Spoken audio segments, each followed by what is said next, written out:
Hey, welcome back. Welcome back to the Dennis Herrera Show. I was finally able to go grab the pizza, dropped it off at the wifey's work so that the co-workers can have some sort of pizza party over there. It was fun. I went to Costco, as you guys saw. I put a post over there on my YouTube that I do wear my MAGA hat outside in the open. And I will tell you, a lot of people give me the looks. They do give me the looks. What's crazy is this, guys. Some of us will actually have the courage to stand up for what's right, for what's fair. And welcome, Omar. Fight back. Faith Walker, God bless you. Welcome. I see you guys getting in here. You all be blessed coming in here. Everybody's welcome. So if you missed the first half, the first shot of my Dennis Herrera live, I was pretty hot. I was pretty upset. It's pretty upset that there's so many people trying to destroy our great country, our great U.S. of A. I will say this. When I went to Costco today to get these pizzas, I had quite a few guys, quite a few people smiling at me and saying, great hat. They love the hat. They obviously see me with the suit. They see my cross, etc. And I even had people coming over to me and saying, I am so glad that somebody is not afraid of walking around here for showing what they believe in. And especially, and I see that you have a cross, and especially when they're Christians. I said, of course. I said, this is a country where we have freedom of speech, freedom of expression. If I see somebody with a Biden hat, I'm not going to hate those people just because they don't support the person that I support. That they have the right to their own opinion.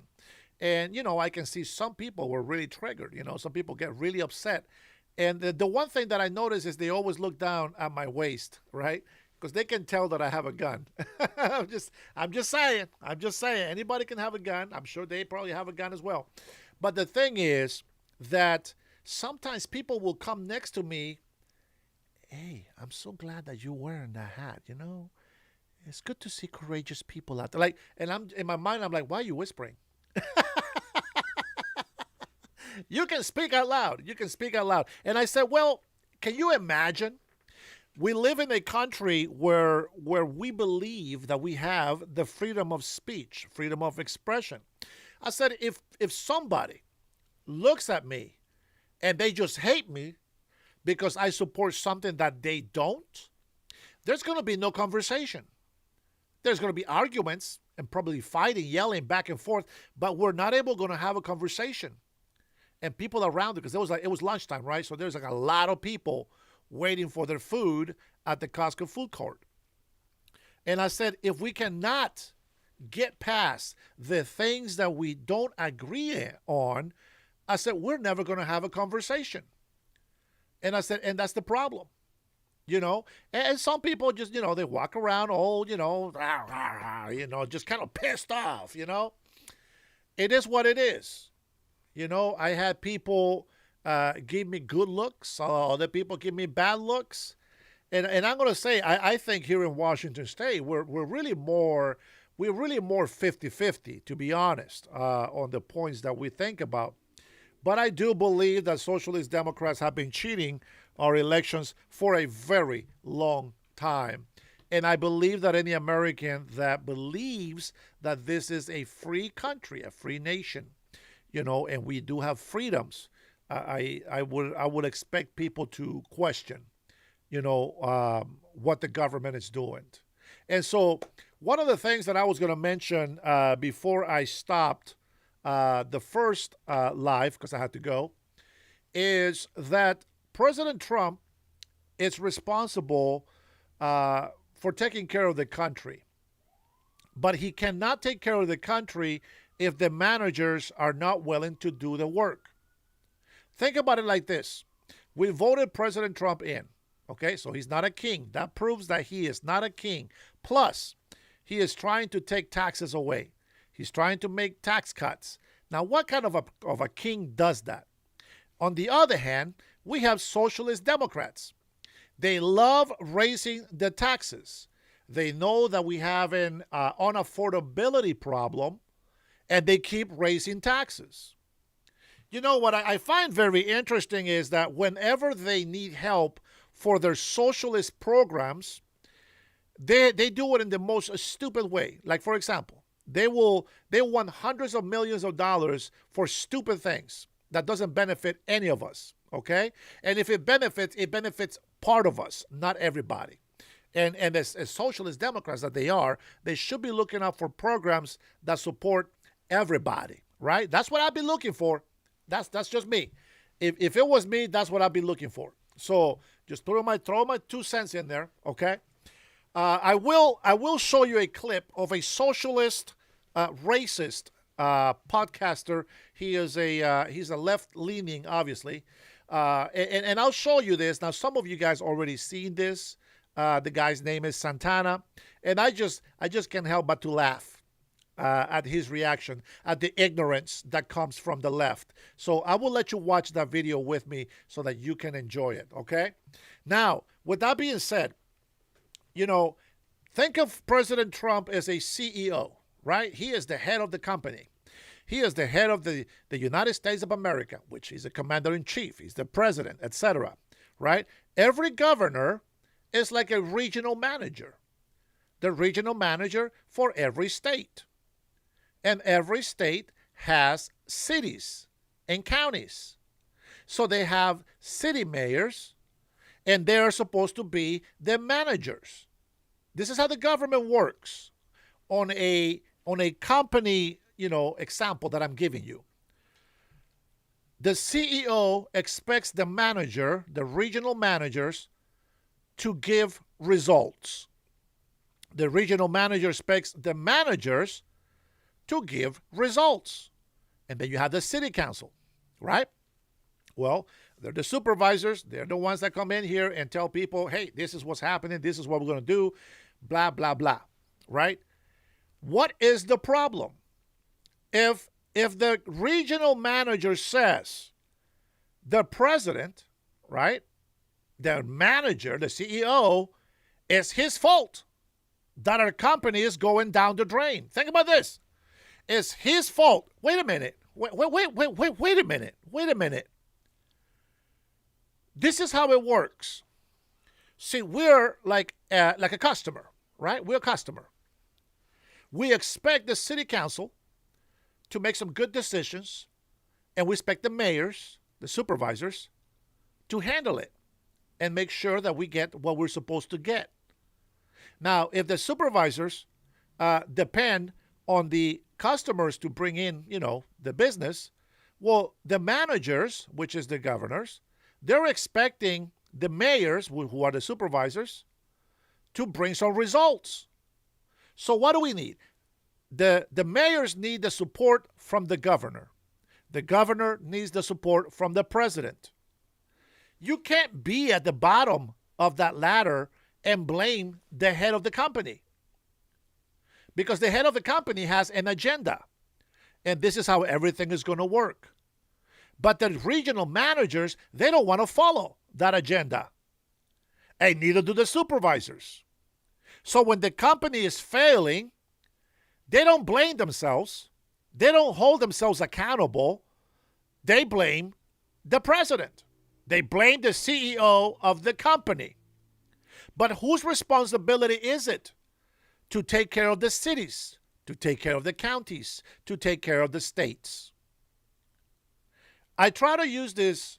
I asked this question before.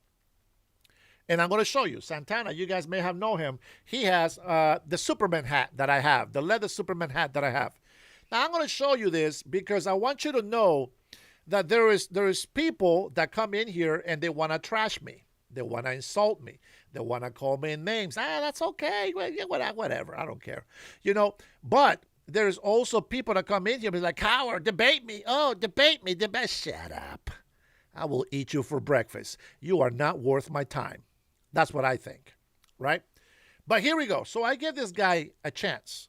And I was like, you know what? I'm going to give these leftist people a chance, right? So I went on his podcast. It just happened to pop in my feed. And so I went on this podcast and I said, he's asking a question, okay? Now I'm going to play it for you so that you can watch it. And I want you, if you are on my team, if you are on my side, watch the difference between me and the way the libtards do their show. Here we go. Watch this. Movard, you're stupid. I'm putting you in timeout as well. Like, I'm putting you in timeout for being stupid. I don't even care if you come up here and debate me or not, but I'm putting you in timeout for making stupid statements. I just dropped that link. Click the link. You guys are such cowards. They are so brave when they can hide in the comments. They're so brave hiding in the comments.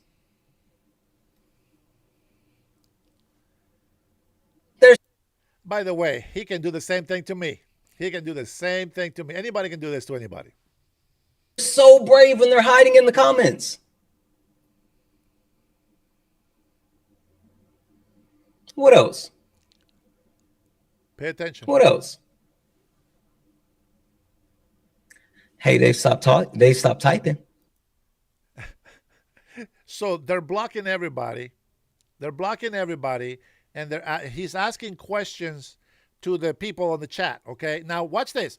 If I ask questions to the people on the chat, I want to hear from the chat, okay?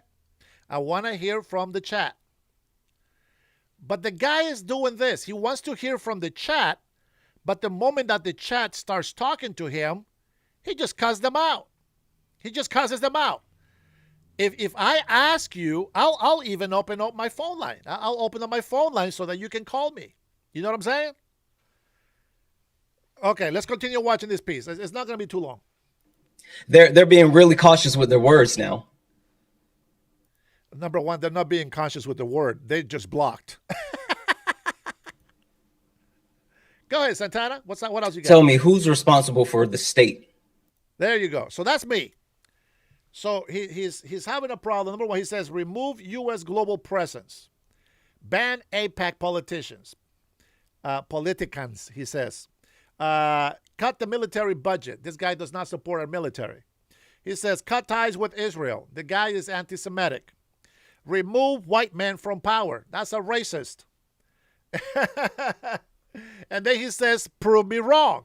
So he's talking about whose fault is it that we have an affordability problem, right?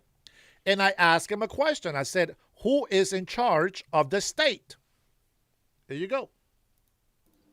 They're being really cautious with their words now. Tell me, who's responsible for the state? That's me. Okay. What state? Go. He said what idiot. State? Freaking idiot. Why am I an idiot? You keep replying. So yes, you indeed have a problem with. I just asked which state, and he says you effing idiot. Effing idiot. Being wrong, you just take a L and move. I don't know who you're talking about with that. Okay, so I reply and I say any state. Just tell me who was responsible. And I said, any state. Mhm. Who else? Oh, Santana. Oh yeah, they've gotten really quiet now. Yeah, they got really quiet. Any state. Look, here we All go. right, hey, whoever, Denny Shire or whatever. I don't listen. I'm not gonna fucking talk back and forth with you in the comments. I'm muting you. Click the link. Like again, you guys don't even have to leave YouTube. I am giving you the opportunity to get up here and He's muting me because I'm an idiot. I answer his question. He said, which state? I said, any state. And he said, you're a fucking idiot. I'm going to mute you. And then he's mad because he thinks that everybody can see the link that he's talking about. But a lot of people don't. On the cell phone, it doesn't show a link at all for anybody to click in and to go and debate him or whatever the hell he wants from the people. But this is your leftist people. This is a so-called a Democrat. There we go. By the way, my Superman hat actually has the hope symbol, the S, the right way. This guy's he's a reverse Superman, apparently. Maybe because he's black. But listen about this. But listen to this. Then he realizes that he is wrong. And watch what happens. talk about it. I'm not gonna fucking debate with the comments. I'm just gonna mute you. I don't care what you guys are saying in the comments. I have no interest in actually debating the comments. There we go. All you gotta do is click that link. You don't even have to leave your safe space, Snowflake. Yeah, snowflakes.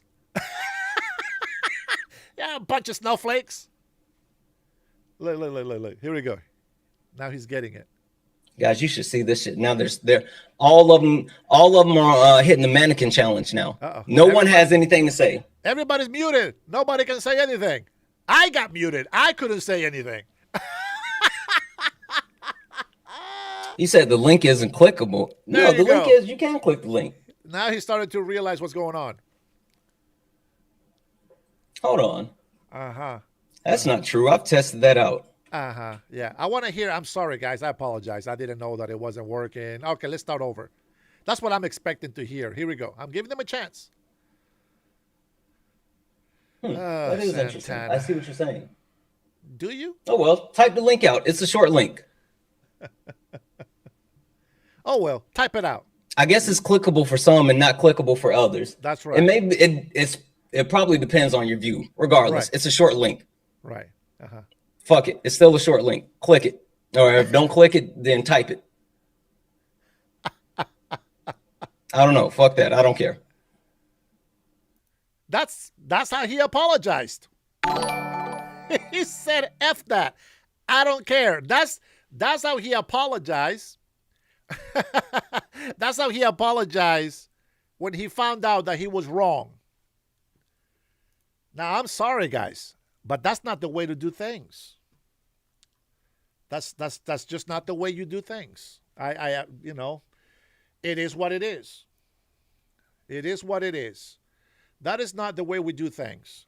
And that's something that that if I am wrong with something, I'll say, okay, I was wrong. My bad. I apologize. Okay, it is that way. Okay. And I've done this to people because, Cutting Edge in the house, how are you, brother? I've done this to people because sometimes you got to understand there's like a lot of people chatting, right? It's okay, brother, but I had to do it. Okay, so there's a lot of people chatting on there, and sometimes they don't put at me or at anybody. So when I read it, what are you talking about? You know what I mean? It's like it doesn't make sense because we're not on the same page. Remember that there is a delay from the time that I say something and the time that you type something. So a lot of times maybe we'll get upset. Maybe we'll get mad at each other because we're not understanding where we're at. But I do apologize if I make a mistake, okay? Now, what I don't apologize for is my own opinions. What I believe to be the truth, to me, is the truth. And so let's take a listen to this clip from, this is an old clip, But this is, I thought I had it ready. What the hell happened?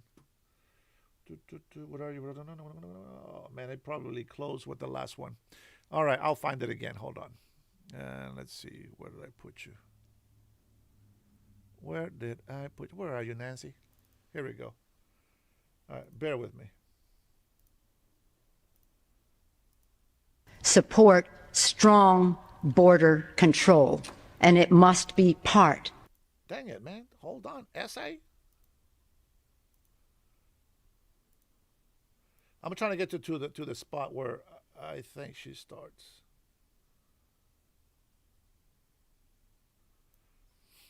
All right, hold on. Is this the right one? Maybe I got the wrong freaking clip. All right. Well, I believe she's talking about borders here. Let me see. I thought she was talking at a university.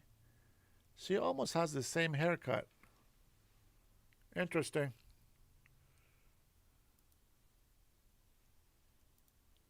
All right, we'll go ahead and play her.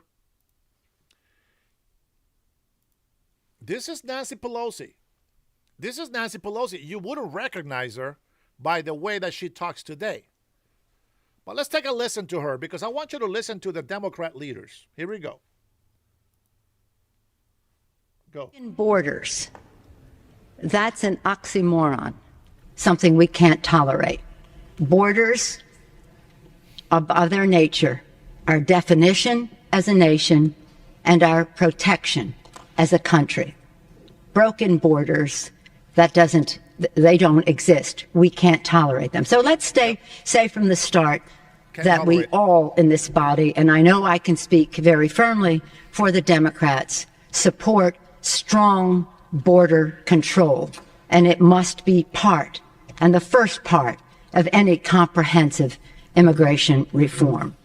It is our obligation as elected officials to keep the American people safe, and our borders are our first line of defense, one of our early lines of.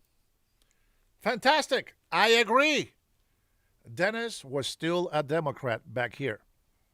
I was still a Democrat on this point in time. That's how the Democrats used to talk to us. Defense to do that. Democrats support also enforcing laws, current laws, against those who came here illegally and those who hire illegal immigrants. Yep. Yet the Bush administration has refused to do just this. Imagine that. Did you see why I didn't support Republican back then? You see the difference? I supported Democrat because their policies were for America first. You see the difference? George Bush, the Republican, was a jackass, apparently. I didn't support him. I didn't like him. This is the Democrats that I remember. This is the Democrats that I supported. Barack Obama. Huh? What was his nickname? Somebody give me Barack Obama's nickname. He was what? Commander-in-Chief. He was the what? The deporting in chief? Is that what it was? Or somebody put the nickname that they gave him of how badass he was as a Democrat, deporting illegal immigrants. And also making sure that he was protecting the United States of America, totally, right? Go ahead. But this is the Democrats this is the Democrat that I am. This is the reason why I said I supported Democrats before. I want you to understand and pay attention because she is talking about border security and about deporting illegal immigrants. That is exactly why today we support President Trump and the Republicans. The parties have switched. You just have a different color. That's it. So they lie and use the loyalty that Democrats have, because that's one thing that Democrats have is loyalty. I think Republicans are more flakes than Democrats, okay? But I can tell you this. Democrats have a lot of loyalty, and unfortunately, these Democrats turn on us. They left us behind. They betrayed us. They betrayed us and left us in the dust. And now they are fighting themselves, so to speak. You have to understand something. President Trump, the administration, regardless of how you see them, you think that because they're billionaires and rich people and this, they're bad people? Let me tell you who benefited from Barack Obama and the Democrats' healthcare system. The rich people, not the poor. The rich got the money. The poor were just used as cattle, as pawns, to overcharge, to take the taxpayers' money and give it to the rich while they were getting kickbacks, sometimes almost $1 million. Woo! Let's go. The truth shall set you free. But don't listen to me. Listen to Nancy Pelosi. For all of this talk about illegal immigration to the United States and going after those workers who are working here illegally, and we should, but we also must have employer sanctions. Where are these people working? Why are we not? Yes, punish the employers that hire illegal immigrants. Let's go, Nancy. You're in a row, baby. My kind of girl right here. Let's go back 20 seconds. To this, imagine that for all of this talk about illegal immigration to the United States and going after those workers who are working here illegally, and we should, but we also must have employer sanctions. Where are these people working? Why are we not enforcing the law against employers who hire illegal, undocumented people? Oh, what? Well, that's what I'm talking about. That's the Democratic Party right there before they flipped on us. Here, the Bush administration has prosecuted only 3 employer-sanctioned cases in the last fiscal year. Only 3 cases. When are we going to take this issue seriously? Yeah, when? Mr. Speaker, we all know what we must do. Democrats have long called for strong border security, effective law enforcement, and for comprehensive immigration reform. In all that we must do as elected officials, we have the responsibility to make the American people safer and to make America stronger. Damn! It's like I'm talking to myself again. We can make America stronger, not only at our borders, but in upholding our values and our principles. The American people want to live in a country where mothers can go jogging. Oh, man. You like that?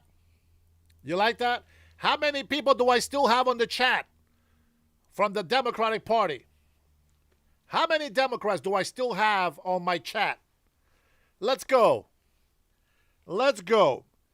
Bitch and complain about everything that you want. But I told you, I haven't changed. I'm still the same person that I have always been. I have always been pro the United States of America. Always. And when I say I supported Democrats, that is exactly what I did. It's exactly what I did. Because that's what they believed. See, they lie to us. They lie to us. And then the people today, now, listen to me. If you are a young person, this is back in 2005. Now, you don't know what happened in the 90s. You don't know what happened before 2005. You don't know anything about 9/11. That happened 25 years ago. 25 years ago. 9/11. You don't even know what that is. You think that's calling 911 the emergency number. It is not. Today, if you are 18 years old and you're able to vote, you don't know anything about the corruption from the Obama administration. You don't know. So I recommend that you go and take a listen and read the policies that they had. So that way you can see why today we support the Republicans. And it's not about supporting the party. It's about putting our country first. See, I learned something. I learned that it's nice to have loyalty. I think, here, watch this. I believe that if you have friends, okay, you should have loyalty to each other. I agree, 100%. 100%. But if your friend is committing a crime, your loyalty does not need to follow them, because you have to understand something. See, the criminals will say, you're a traitor, you're a traitor, you're a snitch, you're this, you're that. But the fact is, they are the traitors.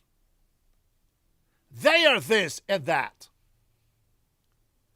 When you guys were respecting the law and you were good, there's nothing wrong with that.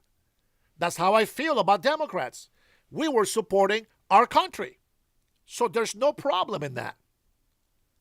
But then your friend goes and decides to go on a criminal venture. Goes and commits a robbery. But whatever the crime is, goes and sells illegal drugs. Well, you didn't leave him. You didn't betray him. He's putting you in the wrong spot. He's putting you between the sword and the wall, so to speak. So you didn't betray him. He betrayed you because he decided to be a criminal. You guys were fine when you were following the law, but now they decided to become criminals. Now you got to snitch on them. Now you got to tell on them. It has nothing to do with loyalty, because your country, your community, the safety of others, the safety of everybody should always be what your loyalty belongs to. So again, Democratic Party for America. I support that 100%. They left us. They betrayed us. They continue to break the law. And you know what they do? They lie to you. And they blame Trump. And they blame the administration. See, it used to be a time in our country's history where they will teach you to fight. To fight to protect this country. And when we said fight, it was our enemies outside. Illegal immigrants inside. Those who came in here without authorization. Those who came in here with the idea of just taking away from the country, not giving, not helping. And that is a big difference. But now, when they tell you to fight, they don't tell you to fight our enemies outside. They tell you to fight us, the few, the proud. It sounded like a Marines commercial right there. It sounded like a Marines commercial. But the few, the proud, those who love this country, who still stand for the truth, who still try to look for the safety of everybody. And so the Democrats use your loyalty like a criminal does and says, oh, you a snitch. Bitches get stitches. Snitches get stitches. Like little bitches. Right? Whatever they're saying is. That's what they say. And that's how they threaten us. President Trump, 3 times. They've been trying to cause some harm to him. 3 times. How many bad protesters do we see on the street beating up MAGA people? They're Americans. MAGA are Americans, you morons. Why are you beating up your own people? You know what that tells me? You are not American. That tells me you might just be one of those domestic terrorists that we need to fight. I'm going to say this. I'm going to say this. I don't believe that Americans should fight Americans. But I tell you what I believe. Those who stand against us, trying to make America great again, they are not Americans.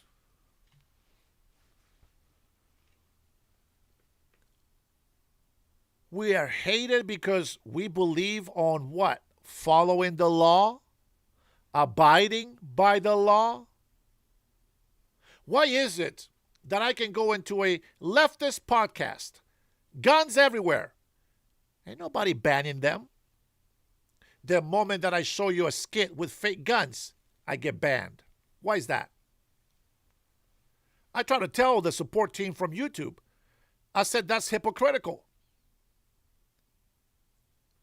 They're a private business. There's no way to sue them. They don't care about your freedom of speech. They can block us anytime. They have given more freeway, social freeway to leftist podcasts, left-leaning programmers. And that's just how it is. Thank you for the high five, bro. I mean, I was getting hundreds of views here. 500, 800, 1,000 plus.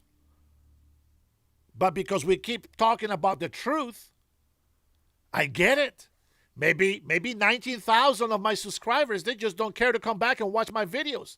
They just subscribe for the hell of it.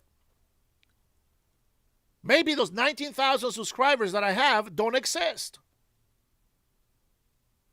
Tell me about it. Who knows? Maybe they're not even alive. They don't have a YouTube account. Well, I don't know what's going on. But all I can tell you is that we have a lot of gullible people. We have a lot of people that are easy to brainwash. And that's because we have a lot of criminals. We have a lot of liars.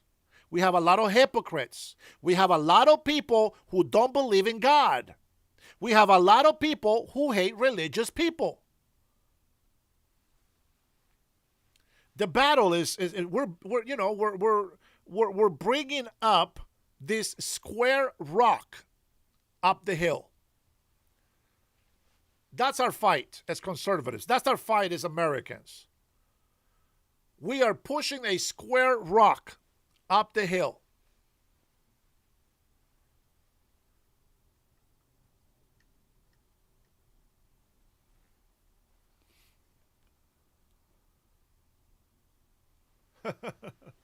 Well, we already know that the Democrats have staged January 6th. Listen, they burned a lot of evidence. They destroyed evidence from January 6th. That's a fact. It is what it is. But I tell you what, I know it's frustrating. Listen, don't give up, man. I know it's frustrating to see all the proof that we have seen. It's not a theory. It's not a theory. They destroy evidence. When they destroy evidence, that's a big sign of guilt. And they think we're stupid. They think we are not going to find out. They think that we're not going to get curious. But they're wrong. Because one way or another, we're still going to continue to have faith that the justice system, that the Justice Department is going to bring justice. I like the socialist Democrats that are just naive. They're so gullible. They're so brainwashed, so easy to believe every smear that Nancy Pelosi and the Biden administration threw at them all this time. And until this day, they still believe the lies that they're told. We have victory in Venezuela. They lied to you and told you that we were losing, and we won. They lied to you and told you those were fishing boats, and we got 90% less drug trafficking into the United States. They lied to you. They told you that China was being fair, It's not fair that we're putting tariffs on China because the people, we, the consumers, pay the tariffs. What they don't tell you is that we were losing hundreds of billions of dollars. And you know what they were doing with that money in China? They were making up cities that are now desolate. They were making bridges, over luxurious bridges that don't mean shit. They use your taxpaying dollars to build their economy, their infrastructure, while you are over here fighting us when we're trying to fight for fairness. Well, Dennis, what the hell are you doing? How are you fighting? By supporting my president. That's how we fight. By telling the truth. By continuing to move forward and never forget what country we are fighting and defending. We are fighting every country that does not care about the United States of America. And we are defending one country, the United States of America. You better get with the program. Get with the program. Every documentary that you might see from China. Oh, look at this bridge and this highway with plants and oh, so futuristic. Yeah, with American taxpayer dollars. Not only did they tell you this lie that the consumer pays for it. Okay? Well, no. That's not the reason why we got higher prices. Let's not play stupid. And I'm going to give you one thing that will make every single price come down when it comes to services and products. One thing. But before we get there, they told you that the consumers pay those tariffs. And what do we have today? If you have been listening to me, you would know. Tariffs is a cost of doing business. Now, the businesses don't get that money right away. They pay it, and they can use that as a deduction on their taxes. So there is a lot of companies out there, which I understand. If you don't have money, I got it. I got you. Hey, it isn't. You know what that means? That means that you shouldn't be in business. If you don't have the capital to be able to get that and pay what you need to pay, you shouldn't be in business. You should not be in business if you cannot pay the cost of doing business. Tariffs. If you choose to do business from China and import here, fantastic. We like all the cheap shit from China, even though it breaks after a few days. Okay. But you're responsible for the cost of doing business. If China raises the price, what do? Oh, bitch and moan and whine and complain. No, you don't. You take it. You shut the hell up and you take it. And you already know. You're just going to raise the price on the consumer. Now, why do they have to tell us that? Because it's bullshit. That's why they tell you. Oh, the consumer pays the tariffs, moron. No, you're the moron. Because you don't understand that the companies are going to raise the prices no matter what. Nothing to do with tariffs. Well, no, it's a little bit to do with tariffs. But the other thing that you don't think about is the local tax. Now, that is permanent, and that will affect you, and it will affect inflation. Tariffs, they can go up and down. They are temporarily set in place so that we can negotiate a better trading deal. I love me some tariffs. Here's the other part of it. So you forgot about the local taxes, which are permanent. This is what the socialist Democrats give us. Permanent taxes of unaffordability. Permanent taxes. And then they tell you, wait a minute, tariffs are illegal. Oh, shoot, that's unconstitutional. Oh, that's unconstitutional. No, you know what's unconstitutional? Taxing the shit out of the people. No kings, you retards say. No kings. And yet, Who is trying to be a king? The governors are trying to be kings. Why? Because they are the one raising taxes on you. What does an evil king do? Raise taxes. Have you learned nothing from history? Do you not remember why we told the redcoats to get the hell out of our country? And then the so-called King Trump is trying to give tax cuts. Yeah, because that's what a real tyrannical king does. He gives tax cuts. I received over $4,000 thanks to the big, beautiful bill. Not because of Democrats, but because of Trump.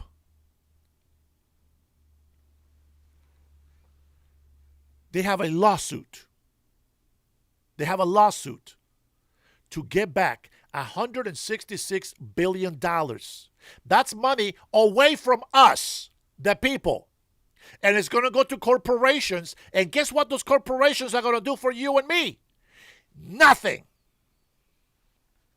They're not going to do jack squat. They're going to claim their cost of doing business. They're going to deduct that from their taxes.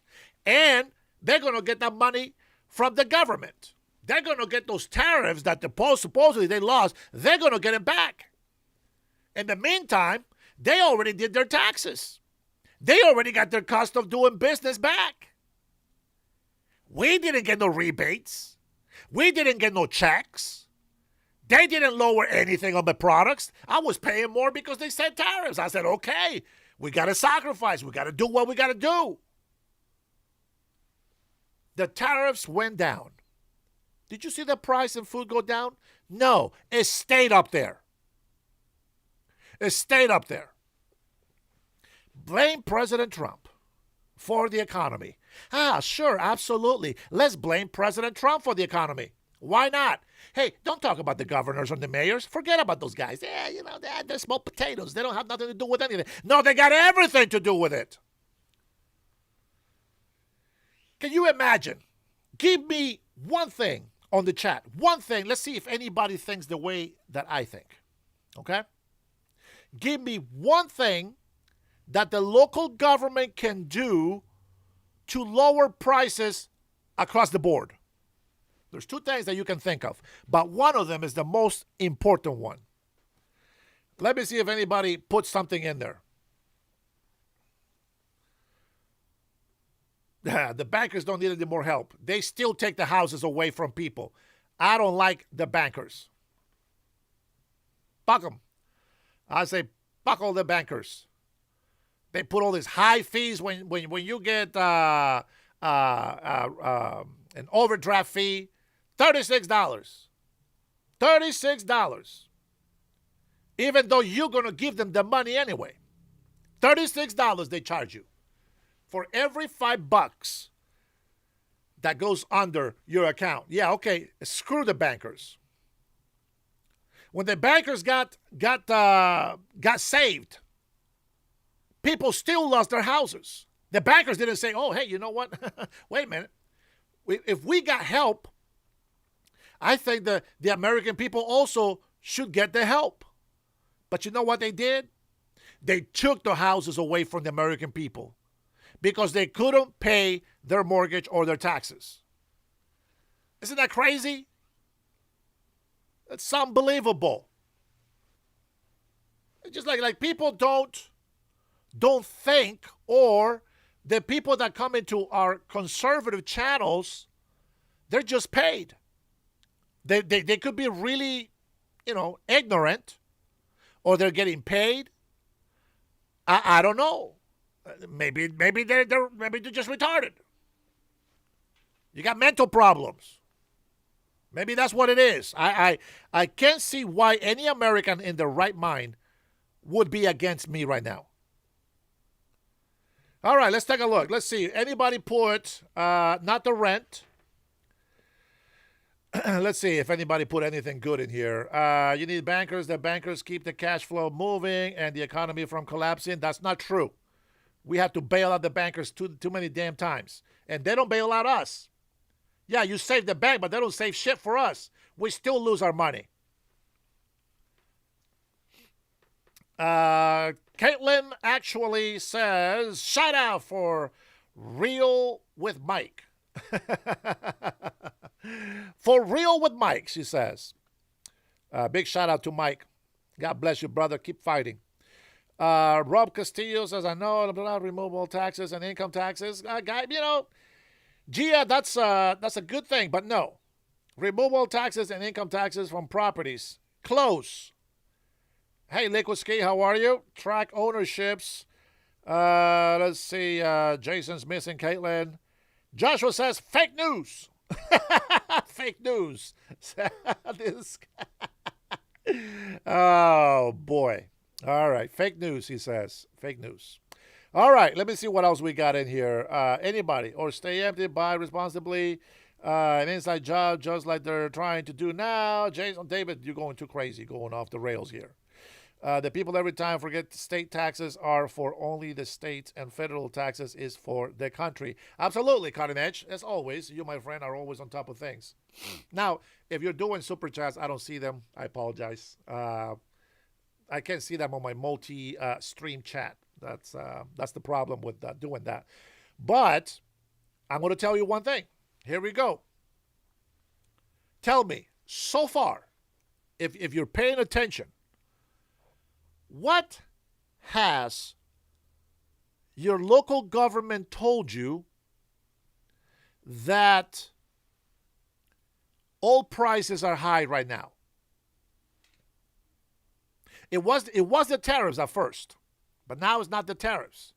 Now they say, and that's the biggest hint, now they say it's the war in Iran. What is it that they have told you that is causing everything to go very expensive? One thing, come on. Normally socialist Democrats, bunch of leftists, this is the one thing they come into my channel and complain about. Think about it. What do you think? Anybody? I gave you the answer. Come on, somebody. I know there's a 10-second delay for some of you guys, but somebody's got to put this on the chat. And if you're putting on the chat that I can't see, I apologize about that. It is what it is.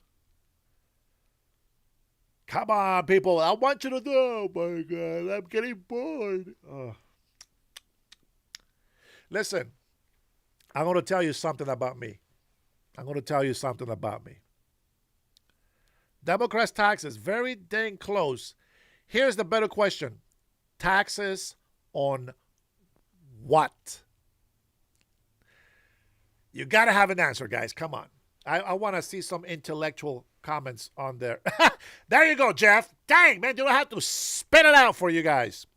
Jeff Patakas says it is gas. Why do I think it's gas? Guys, guys, I'm not an economist. I'm just whoa. Got to remind me when my flag flips sideways here. Why gas? Well, this is what they told us, obviously, right? They said gas is so expensive. Food, everything is going up. Farming up. Everything is more expensive because of gas. Now, guys, I listen. I'm trying to. How do I explain this? I'm trying to be as informational as I can. Okay? I'm trying to open your eyes. That's all I'm trying to do. I'm trying to open your eyes. Listen. If you're going to complain, I don't care if you're red or blue state. You got to ask the questions.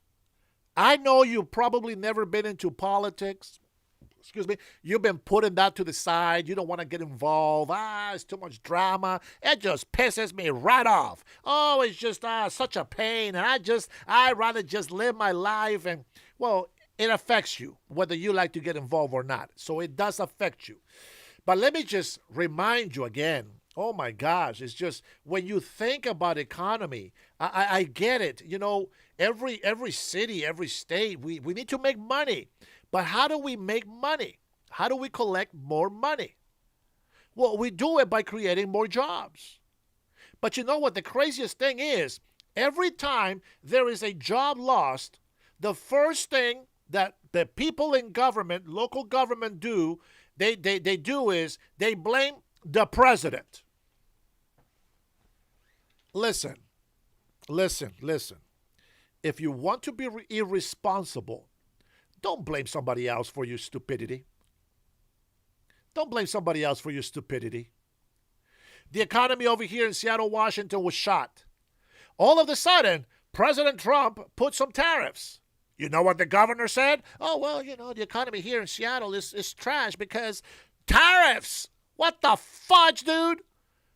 You're going to tell me that tariffs within a month destroy Seattle? You have been destroying this state forever. We're not stupid. And the union bastards over here in Seattle, over there kissing his ass. Oh, yeah, tariffs is affecting us so much. Shut up. Build in America, you cowards. You think you're such business owners? You ain't. You're a scam. You're a con artist is what you are. And if you're a small business and you depend on China, shame on you. You shouldn't depend on China. Can you import? Of course. But you got to think, how much is this going to cost me? Well, that means I can't do that business. I better think of another business. You see what I'm saying? You can't blame Trump for that. You can't blame Trump because all of a sudden you can't get your cheap gadgets to sell them at a double, 3 times, 10 times the price. You think I don't know how it works? You go to Costco and grab like 10, 12, 15 cases of water at $4 for 32 bottles of water, and then you go to the gas station and they selling you this shit for $2 a bottle? I know how it works. We're not stupid. You pay for convenience.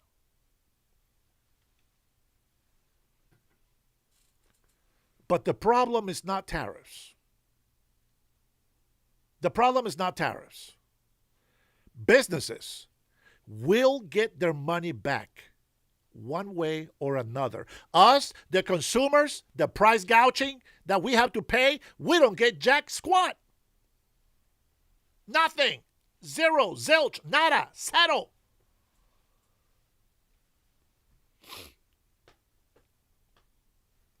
Nothing to do with tariffs. But I'll tell you what can happen. If we get rid of all these bullshit LGBTQ bullcrap, if we get rid of all the socialist programs that benefit LGBTQ bullcrap people, they have the same rights as everybody else. Doggone it. They don't need special treatment. If we get rid of the tax on gas, even if it's temporary, while we're doing what we got to do, remove the tax and the regulation here in Washington State. That's about $1.50 per gallon. Imagine that. $1.50 cheaper in Washington State. Damn. Now the farmers don't have to pay so much for gas, for diesel. And then they're going to sell the product cheaper, supposedly. Cheaper than the supermarket or the grocery store don't have to pay that much for the product. Therefore, they will lower the prices, or they should, unless they're price gouging.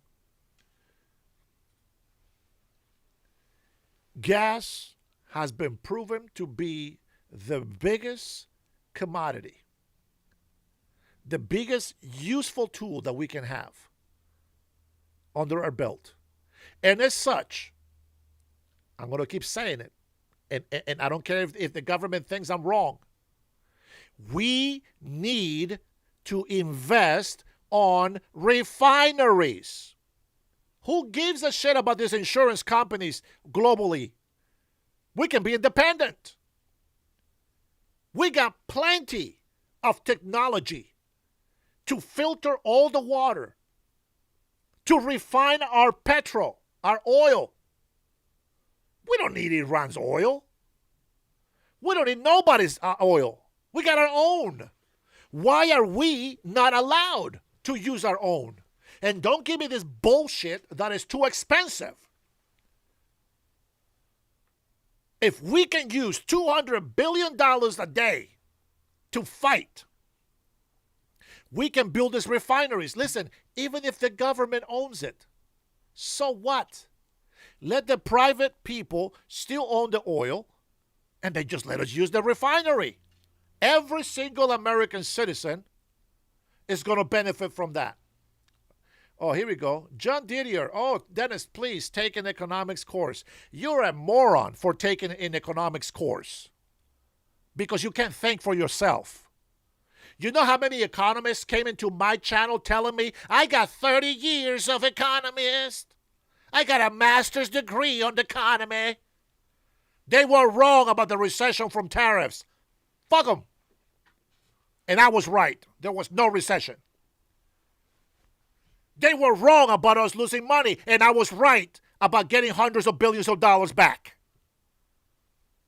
Economists have been wrong over and over and over again. No, Gregory. I know what you're saying. I know what you're saying, but it's not. It's not. Trust me, it's not. If they have these refineries here, gas will be cheaper. Period. A lot of people are fearmonger that the stocks is the economy of the United States of America, but that's not the economy. Stocks to me is just a fear-mongering tool.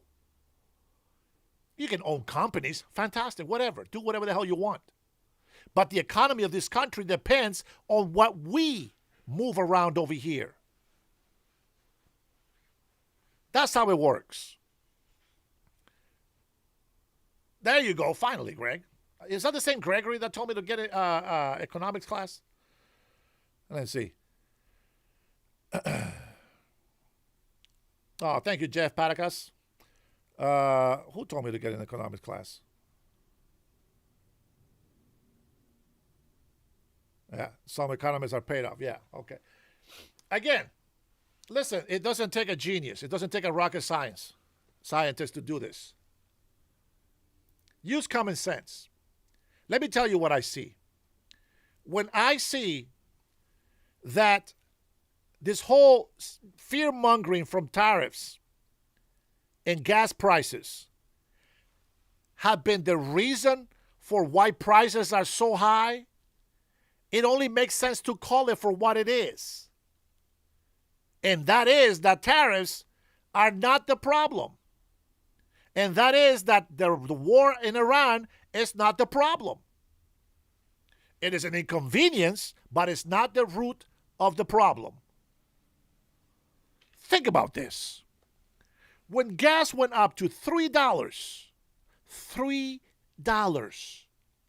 a gallon, here in Washington State, minus $1.47. $1.50.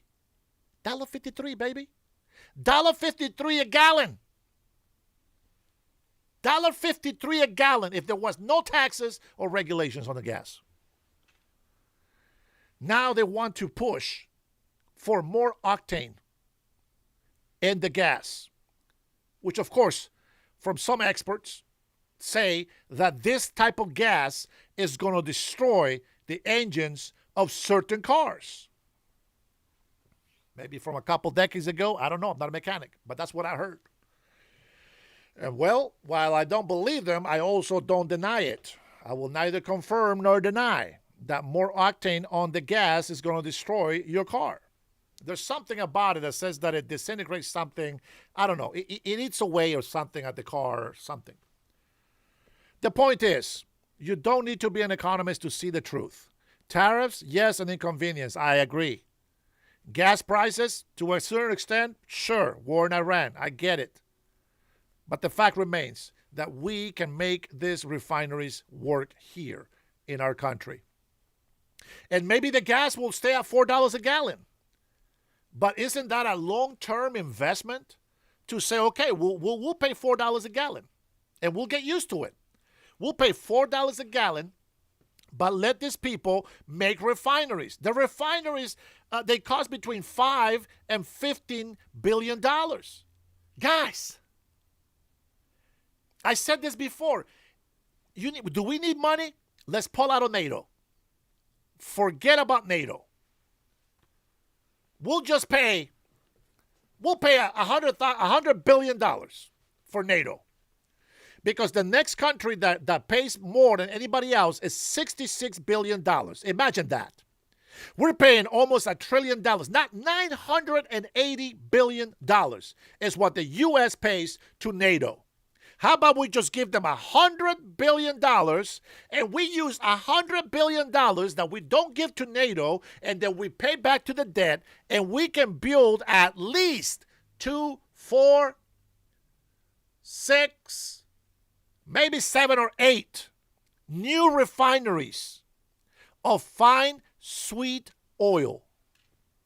And let's keep the price at 4. No taxes. No regulations on gas. We'll keep it as is. The United States of America emits the lowest numbers of CO into the environment. China, India, all these other countries are destroying our ozone. Well, I should kind of fix that thing now.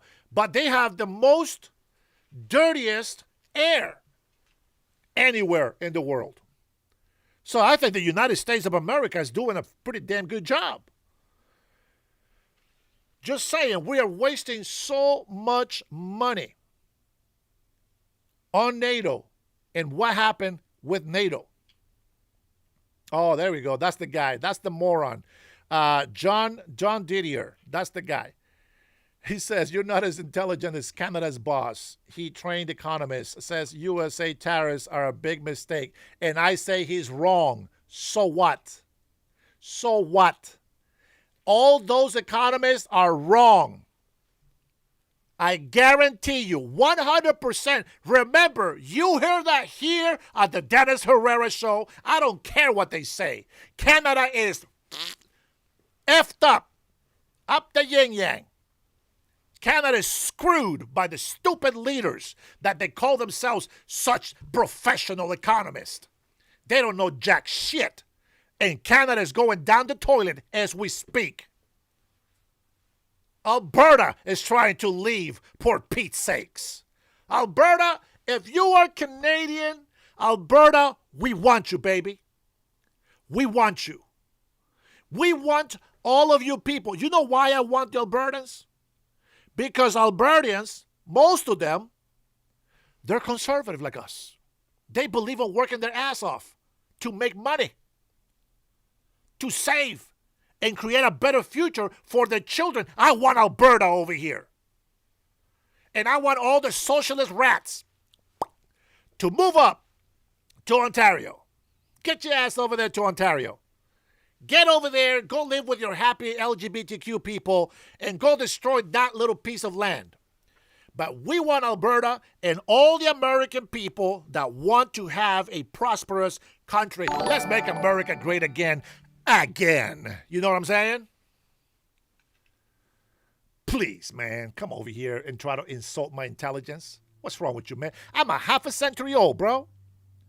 And all the knowledge that I got is from watching real life shit happening. Not just some book or some theory of somebody that's going to teach you in college one way of thinking. When you don't go to college, you find a lot of other ways to think. You are brainwashed into a system that is meant to tell you what to do and to prove or to convince you that there is nothing else that you can do about it. But I'm going to tell you something right now. I'm going to tell you something. I'm speaking from the heart right now. Do you want to know why I love the United States of America so bad? Do you really want to know? Let me tell you. When I was in Honduras as a kid, they push us 1,000%. 1,000%. They push us, and their schooling is so much harder than it is here in the United States. And they tell us to go to college, and we go to college. And they tell us to go to the university and get a career. And when you graduate, after 27 years old, you can get a shit of a job. So the school system, the universities, the college, they brainwash you into this is the only way to do things. And people fail. And because I have that experience, and then I come here to the United States of America, and the first thing and the most important thing that I have learned from the United States of America, I am so grateful and thankful to God Almighty that I came here at the right time, right before the United States of America lost their educational system. I was taught by real American teachers,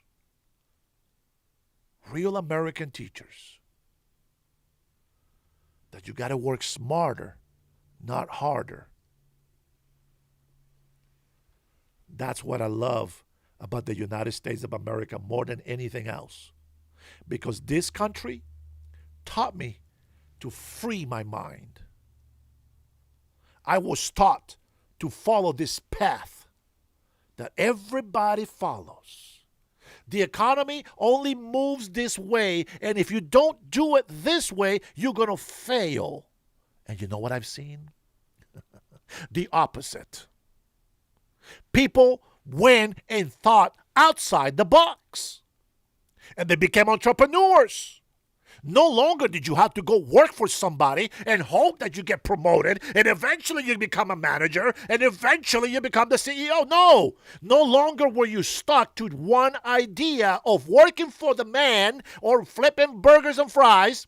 Now you free your mind and you can be an entrepreneur. You can be your own business. And I'm going to tell you that as a business owner that I have been, if I cannot provide enough resources to keep my business going, it has to be shut down. But in no way do I go and complain and bitch and yell at the government and say, hey, I am broke because you make me suck. That's not how it works. God bless the USA, bro. For all my brothers and sisters out there, man, God bless the USA. You are in a great country. You know that? We are in a great country. I have more than 22 million reasons to prove to you that this is the greatest country on earth. More than 22 million reasons why this country has been blessed by God. 22 plus million illegal immigrants have come to this country because they know the greatness that this country has. I don't give a shit what they say. The ungrateful Mexicans that come to this country talk shit about the United States of America and wave the Mexican flag while their people are over there starving, being controlled by the cartels. Dumbass Hondurans that come over here illegally, waving the Honduran flag as they are thieves and corrupted. They bring nothing but shame to our countries. Come over here and give something. Show you're worthy of being in this country. If you don't have wealth, have some respect for the law. Have some respect and appreciate what you do have in this country. I'm going to speak for my Latinos, the ones that think like me. All the Latinos that think like me, they are so grateful. Now, I don't care if they came here legally or somehow they got papers today. But the fact is, all the Latinos that think like me, they are grateful for this country. They respect the law, and they fight for it to stay great for the future of their children. This country was created for American citizens. Enough battles, enough blood, enough racism, enough prejudice. A lot of things have been overcome. They have overcome to have the country that we have today, and we cannot allow all these useless people that think that they built this country. If there's such good workers, if there's such good developers, if there's such good builders, why don't you stay in your country and do it there? Huh? Because it's not you who has the opportunity, is it? It is the country that has the opportunity. And even though our Democrat Party has betrayed us and became the new socialist party, we are not going to support them anymore. If you believe Democrats were good, no longer are they good. There's a few warriors out there. Very few. But if my advice means anything at all,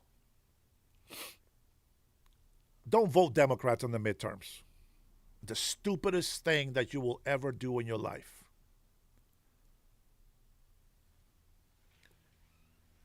Just saying. That is the truth. If it hurts your feelings, it hurts your feelings. But the truth is the truth. Oh, it's not a coincidence. Why don't we go ahead and put Tampon Tim in here? Listen to how the libtards talk. I want you to remember what happened in Minnesota. I want you to remember that while you listen to this. It seems to me that your state has been a target of the Trump administration ever since you ran against them. Do you believe that that is a coincidence? No, it's not a coincidence. It's not. And I don't think it's just me. I think he hates Minnesota because we take care of our people. We invest in people. That is the stupidest statement. Are you kidding me? You're going to tell me that the guy that is actually fighting for this country hates Minnesota just for the hell of it completely? You think that's correct? I have enough illegal immigrants that come into my chat. I have enough haters that come into my chat. Actually, hold on. Let me see if I can. I'm going to share this to Facebook here real quick. I can't get Facebook to go, but I'm going to share the link. I'm going to share the link.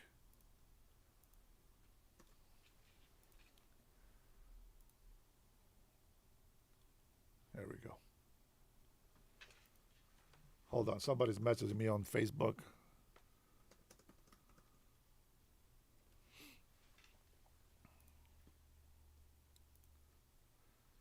But you listen to the statement.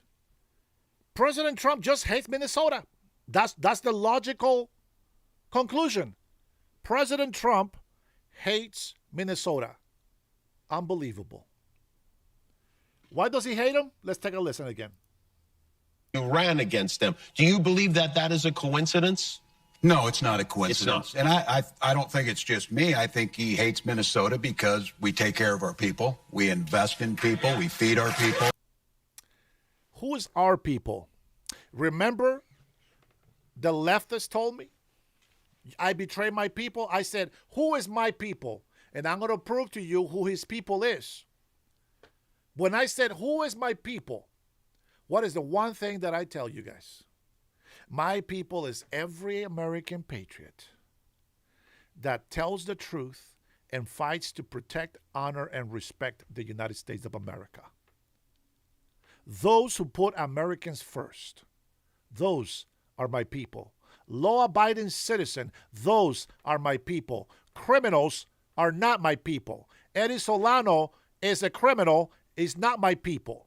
None of these illegal immigrants that come into my channel are my people. Those who call me a traitor because I'm defending the United States of America, they don't belong in the United States of America, so I don't care what they say. But the fact is that all the socialist Democrats have betrayed every single one of you Americans who is in my chat today. Every single one of you is betrayed every single day by liberal Democrats, socialist Democrats. I'm not saying go fight them, go burn them. Don't do that. Don't vote for them. That's the biggest punishment that you can give them. Don't vote for them. This is a country of many accents, Nathan. You are a dumbass. Somebody put a dumbass on that guy. Somebody put a dumbass on that guy. What a moron. What a stupid thing to say. You come over here to make fun of an accent? Are you stupid? Are you stupid? How many people in the United States of America have accents? What an idiotic person you are. I feel like Donald Trump right now. That is one stupid question. That is one stupid comment. You are just one stupid person. What an idiot. If you want to tell me I am racist, tell me you're racist without telling me. Well, there you go, Nathan. Great job. You did a great job. Every single Democrat in power right now has betrayed every single American. It's that simple. It is that simple. Hey, where's my mods? I'm seeing too many damn comments over here. All right, that's it. Let me log in. Let me log in so that I can get rid of all this garbage. I want American patriots to come into my channel so that we can find a way to defend our country. We need to bring more people. As I remember, I told you this, and I show you the video from Nancy Pelosi talking about the borders. That is the Democrat that I support. Democrats today, they don't have the same mentality. They left us. They betrayed us. They betrayed us. They betrayed us. Now, if you just came into my live, I'm going to prove it to you. Now, if you've been here with me from the beginning, I apologize, but it seems like we need to replay this again. Now, I got a couple of videos, but I'm going to play. Don't leave, Democrats. Stay here. Don't leave. This video is very quick. Listen to Nancy Pelosi. Listen to Nancy Pelosi, and this is how we supported the United States of America. We supported the real Democratic Party, but they left us. Sorry, guys, if you heard this already, we got to do it again. Here we go. Broken borders. That's an oxymoron, something we can't tolerate. Oxymoron. Borders, of their nature, our definition as a nation and our protection as a country. Broken borders, they don't exist. We can't tolerate them. So let's say from the start that we all in this body, and I know I can speak very firmly for the Democrats, support strong border control. And it must be part, and the first part, of any comprehensive immigration reform. It is our obligation as elected officials to keep the American people safe, and our borders are our first line of defense, one of our early lines of defense to do that. Democrats support also enforcing laws, current laws, against those who came here illegally and those who hire illegal immigrants. Yet the Bush administration has refused to do just this.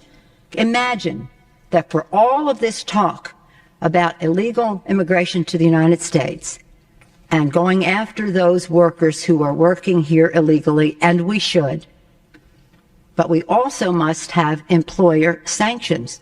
Where are these people working? Why are we not enforcing the law against employers who hire illegal, undocumented people here? The Bush administration has prosecuted only 3 employer-sanctioned cases in the last fiscal year. Only 3 cases. When are we going to take this issue seriously. Mr. Speaker, we all know what we must do. Democrats have long called for strong border security, effective law enforcement, and for comprehensive immigration reform.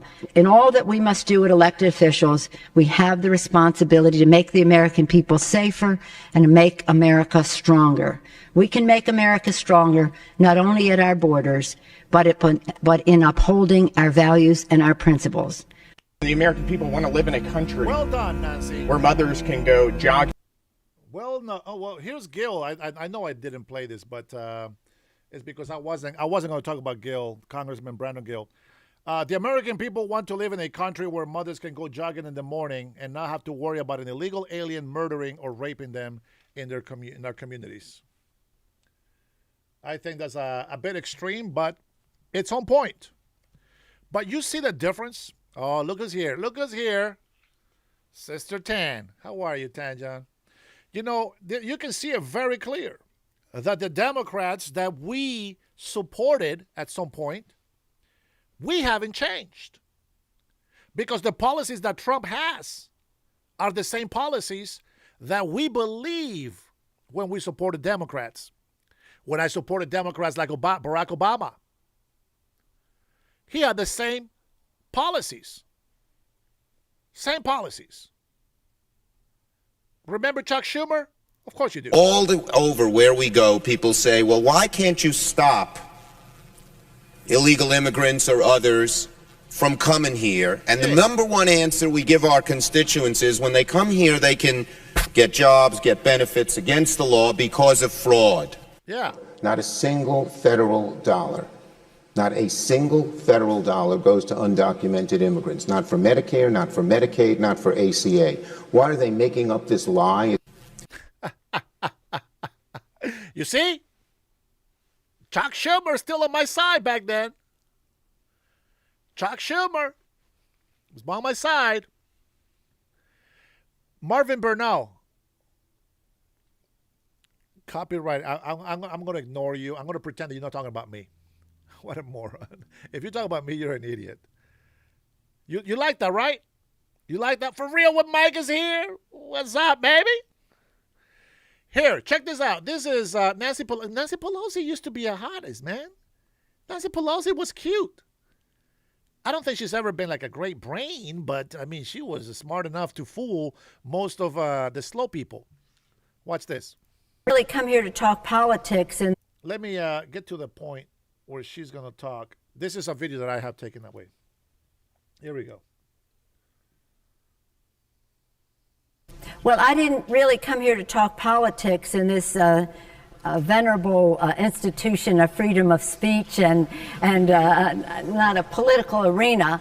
But I don't want to avoid your question. Really, we believe that if What do we believe?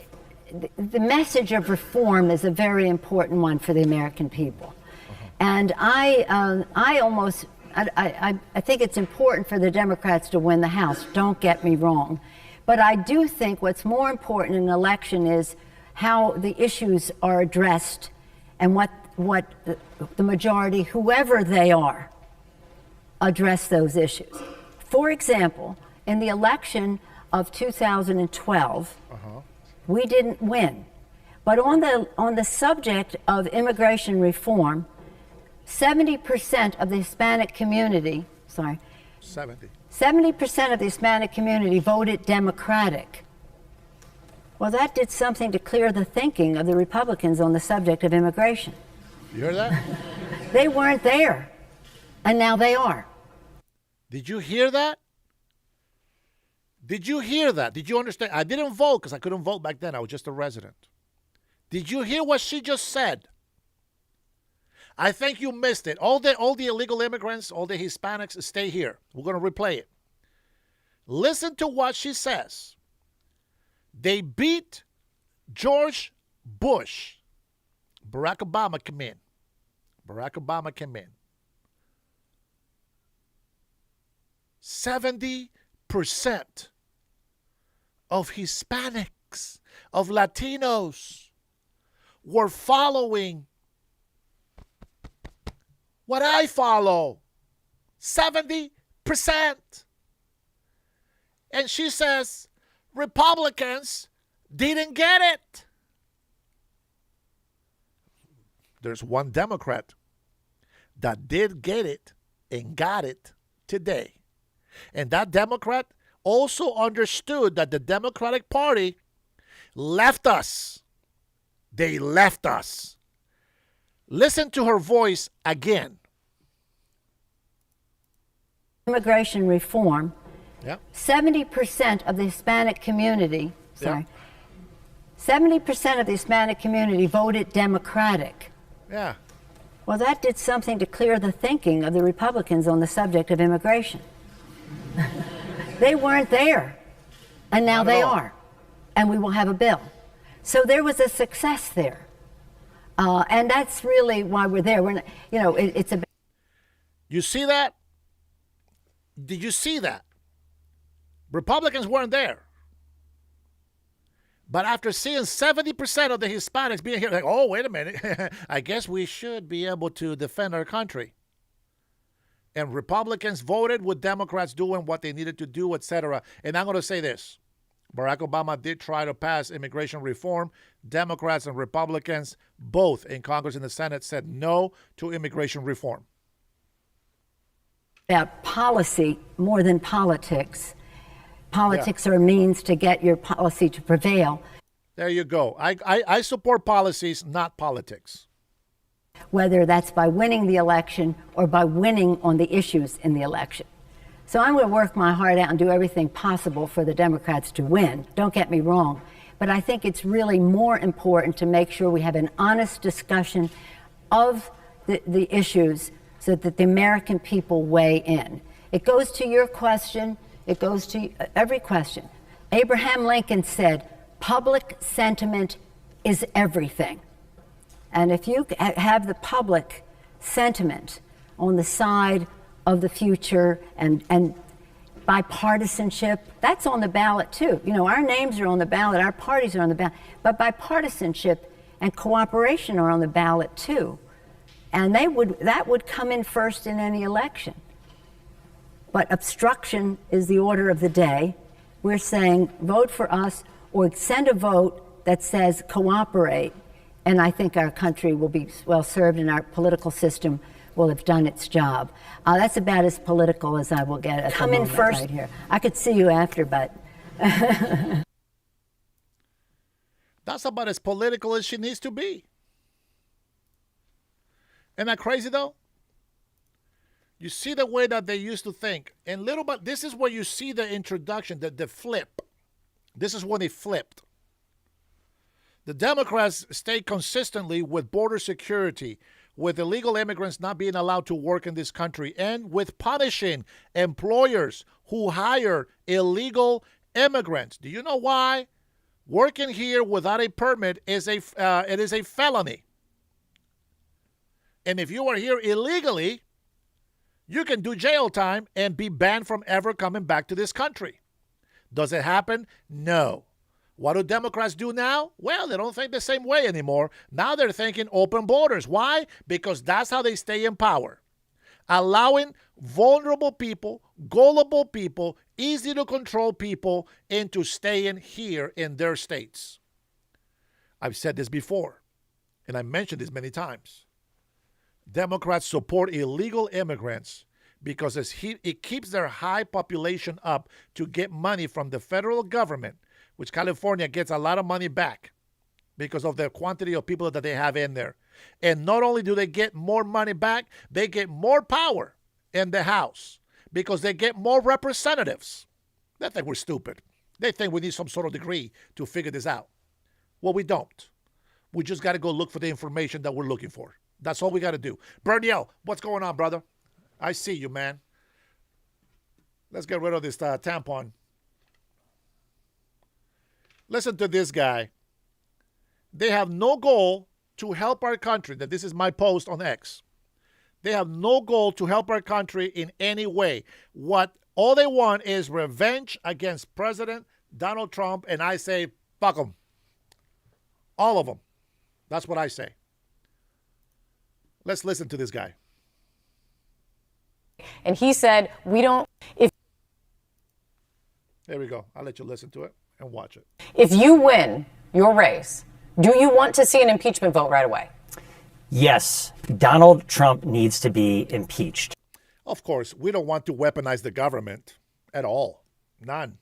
I saw his crimes up front as Jack Smith's deputy special counsel, and it has only gotten worse. I am running for Congress to finish the job, to hold Donald Trump accountable for his crimes to the nation. But JP, what do you say to top Democrats? Just talked to Greg Meeks today, and he said we don't have time for this because it wouldn't get through the Congress, it wouldn't get through the Senate. So it would be essentially, he was saying, it's not worth our time to focus on impeachment. Democrats and members of Congress need to be leaders in this country. You can take your pick of high crimes that Donald Trump has committed against the nation, threatening to destroy a civilization because he launched a war that has no basis in law or fact, sanctioning the killing of citizens engaged in peaceful protests, ordering illegal and immoral deportations, turning the Justice Department into a weapon against people he believes are his political enemies, and engaging in unprecedented self-dealing and corruption in the White House. Any single one of these constitutes a high crime. Taken together, they pose the gravest threat to the rule of law, to economic security, to democracy that our country has ever faced.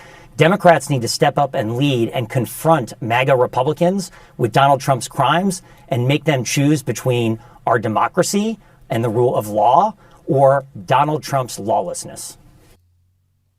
But let's not weaponize the government. Let's not weaponize the government. I am running solely to impeach Donald Trump. I am running to finish the job. What's the black lady, the Attorney General, Letitia James? I am running strictly to sue President Donald Trump. My words, not hers. But that is the example that she gave us.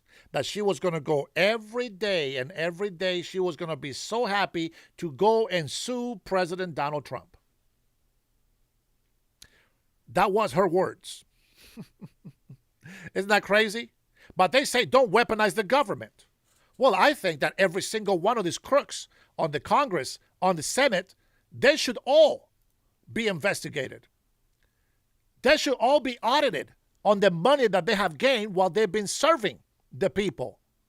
We need to find out what kind of dealings they've gotten. We need to find out what kind of insider trading jobs they did. Nancy Pelosi and others. I'm telling you, this lunatic socialist Democrats know nothing but to run on the hate of Trump. They don't care about you or me, the American people.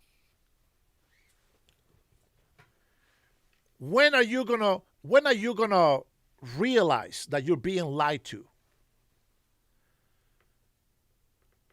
We, the American people. That's what I mean, we.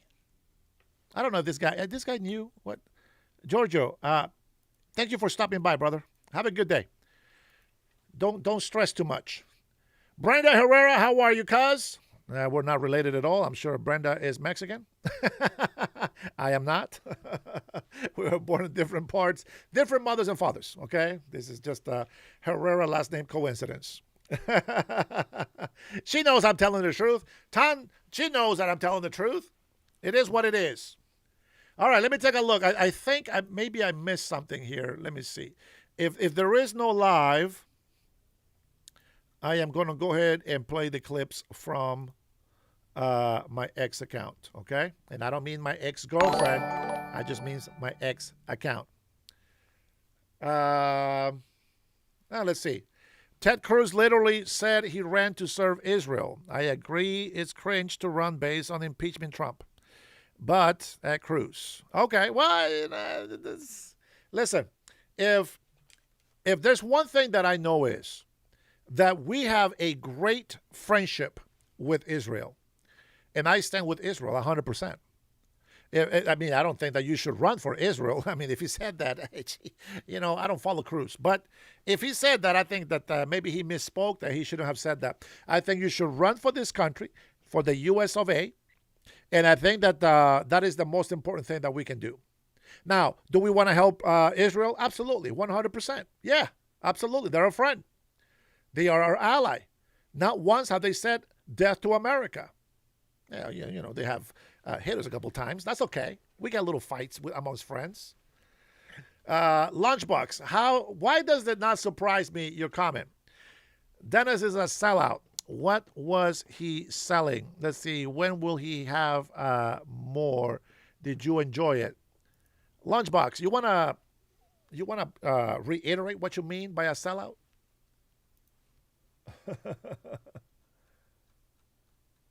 All right. Let's see. Victoria's following, huh?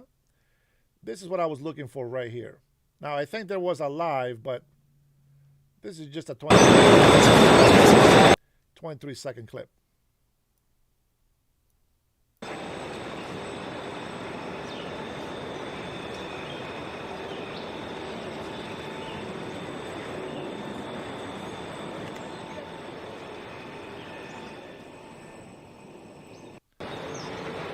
I think there will be a live, okay? There will be a live later. As soon as it comes on, we will go ahead and click to it as we see it coming on. Let me see if I can find this on a different one. Let's see. Former Governor Roy Cooper made the tragedy, the man who murdered Irina Sarutska on the light rail in Charlotte, North Carolina, the Carlos Brown Jr. Let me tell you something. If there is a person out there that is crazy, okay? If there's a person out there that is crazy, killing people, and they're just mentally ill, I don't care what the reason is. They should be in jail, on custody, should never be let out into the public. Period. If we just talk about people just talking nonsense to people, that's different. But a person that continues to ramp up on criminal activity, including murder, should never be out on the street at all. I don't care who it is. You kill somebody, you never see the day of light. You know, and if you can say, oh, you know what if they're innocent? No, if the video shows them and we see it, and it's real, unedited, and, you know, no AI, then they should never come out of jail. It is what it is. That person's life that they took will never come back to life, and their family will never see them either. All right? So that's where I'm at with that. Okay, let's get rid of that. Put that in here. After school. And then I have a link that I sent to some after school Satan clubs taking place at a school in You heard it right. After school Satan clubs. Listen to this. Egg Harbor. There's not really all that much that needs to be said about this other than the fact that why are we even surprised at this? Why are we even offended at this point? Now, what do they believe Satan is? Now, I know people that aren't even religious, don't claim to be religious or church people. They know darn well not to mess with Satan. However, these people, this group that comes from the Satanic Temple, who is actually running these clubs as volunteers that come onto these school campuses, they believe that Satan is not a supernatural entity. He is just kind of a literary, metaphysical being that represents the freedom from oppression over the human mind and spirit. Okay? This shouldn't surprise us at this point. So to get up in arms is probably a little bit too late. But we have to understand that this is a spiritual battle taking place for the minds, hearts, and souls of our children, our society, our culture, our state, our nation, and future generations. This Satan is blatant evil masquerading as an angel of light. And if you read the Bible, you know exactly what I'm talking about when I reference that. Okay? We are in a supernatural spiritual battle, and we had better make sure that we understand fully the authority that those who follow Christ have. And if we don't exercise that authority and step into places where that authority can be effective and executed, then we're just kind of wasting time. All right? We're in a spiritual battle for good and evil. It's not political. It's not cultural. It's not education. And, well, Satan supports LGBTQ. Just want to add that on there. Now, KTG. Now, I know you say your nephew is a fan of my show. But you're a retard, bro. You are so retarded. Here, I'm going to give you a chance, KTG. I'm going to give you a chance. Go ahead and prove to me that Trump is a rapist. Go ahead, show me proof.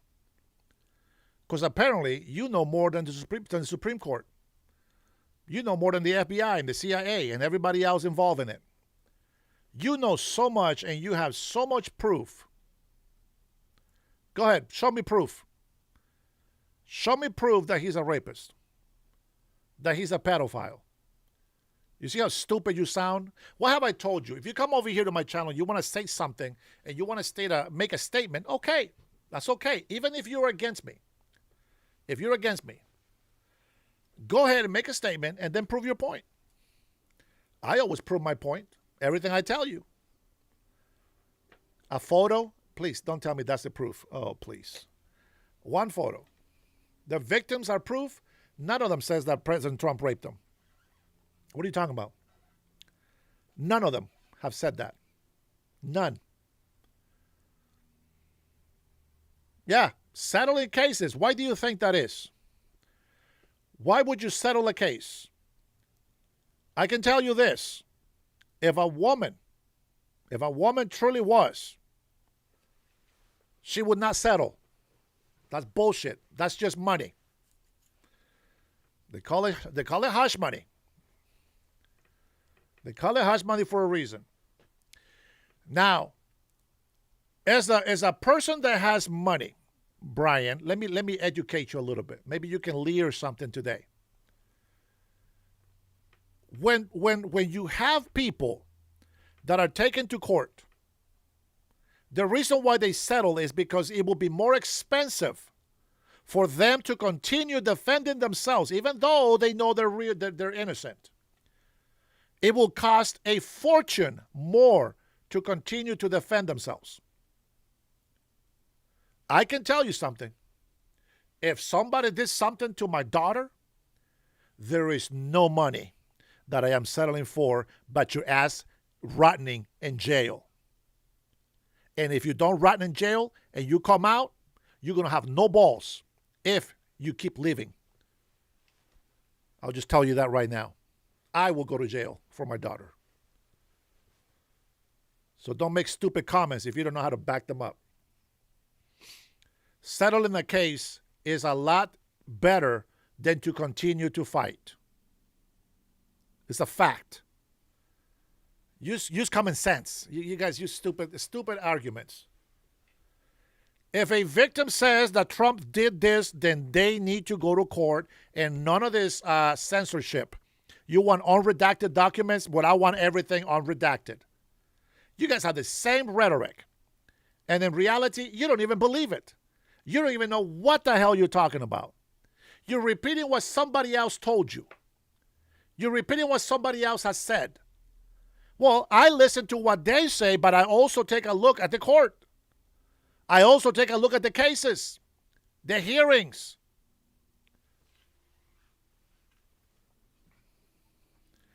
Very wild imaginations, Jason, Beatrice, indeed. Very wild. You can sue them back if you have the proof. Well, there's no proof. They're accusing you. There's no proof. I like how people come in here and they're just professional defense, lawyers now. They're judges. These people are Judge Dredd in the flesh. You can't be thinking like that, man. You have no proof. Clubs taking place at a school in Hold on, essay. Here's a demonstration that's going on. Demonstration going on here sometime this year.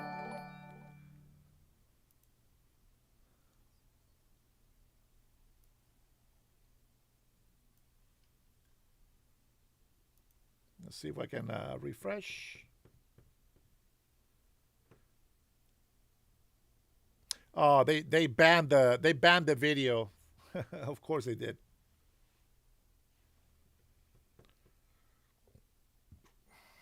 Oh well.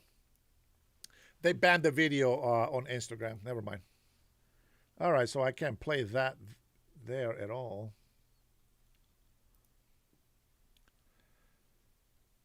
Euro and travel debate, Johnny Snow. No, I didn't, brother.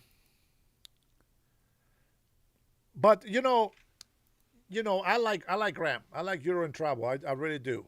But I think that there are some things that he doesn't know, and I just say this: when somebody, if you don't know something, don't debate on that subject. Unless you know the subject, don't debate the subject. If I tell people, you want to debate me? Well, debate me on immigration. And let's go. Let's dance. Debate me on immigration. Let's dance. They can't beat me. They can't beat me because I will have the law and the facts on my side. He's bringing you on a debate next time. I don't watch his channel. I stop by sometimes, drop a little hello, little support. I wish him well, but I think he was going to try to get me on his channel as well. But it is what it is. Yeah, he's a good kid, but he has a lot to learn still. A lot to learn. Not to mean in a negative way, but he has a lot to learn. I tell you what, I do know is that we did have a live. Where are you? Where's my FBI?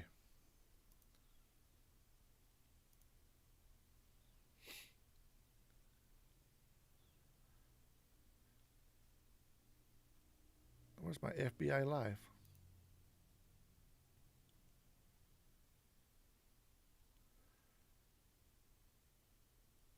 I think Jimmy Kimmel is probably this guy is just so retarded.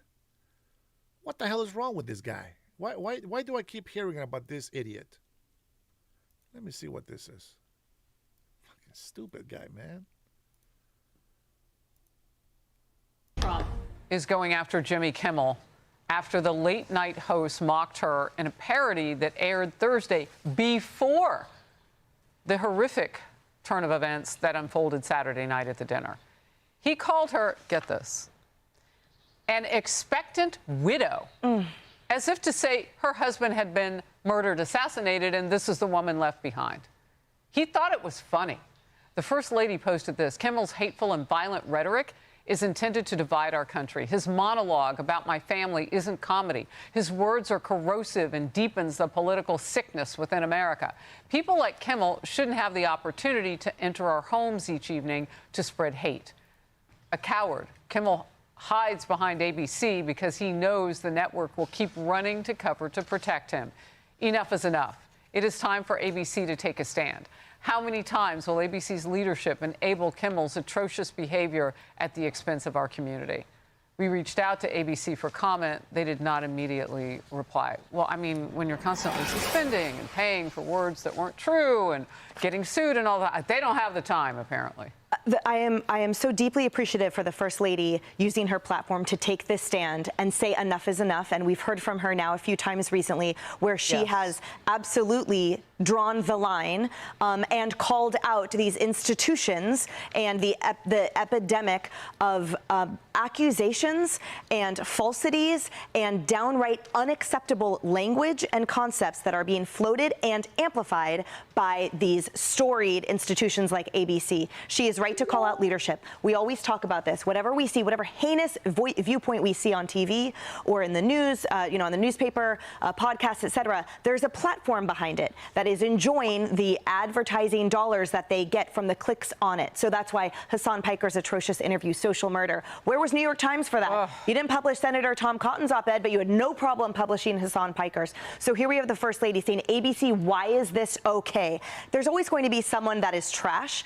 I note, however, however, that he enjoyed a Peabody Award this year. So we are seeing this ecosystem, the permissive ecosystem within that journalism is also rewarding these people's behavior. So he can put the award on his wall, but I hope he also puts an admonishment and his termination letter, which should follow. So that is the point. It isn't that we've got an ecosystem of social media or other comedians. You're talking journalism is pushing this forward. Well, look, I'm not sure. New York Times with Piker, so many examples of that. Jimmy Kimmel does not seem to be able to learn his lesson. He was suspended for a week, September of 2025, because of those comments he made about the murder of Charlie Kirk. Here we go again with more inappropriate comments from Jimmy Kimmel. And, you know, I remember at the time, FCC Chair Brendan Carr came out and he said, this is disgusting. He was one of the leads and said that ABC needs to make a decision about Jimmy Kimmel and maybe fire him. And at the time, he said that these remarks about Charlie Kirk, truly sick. He threatened regulatory action against ABC and Jimmy Kimmel. We're right back at it again in April. I mean, that just really surprises me. It's a bad business move as the business person sitting here by ABC to let this continue. It's so excellent. You and I were talking off camera. So our team at Outnumbered looked this up. His numbers are actually up. Yeah.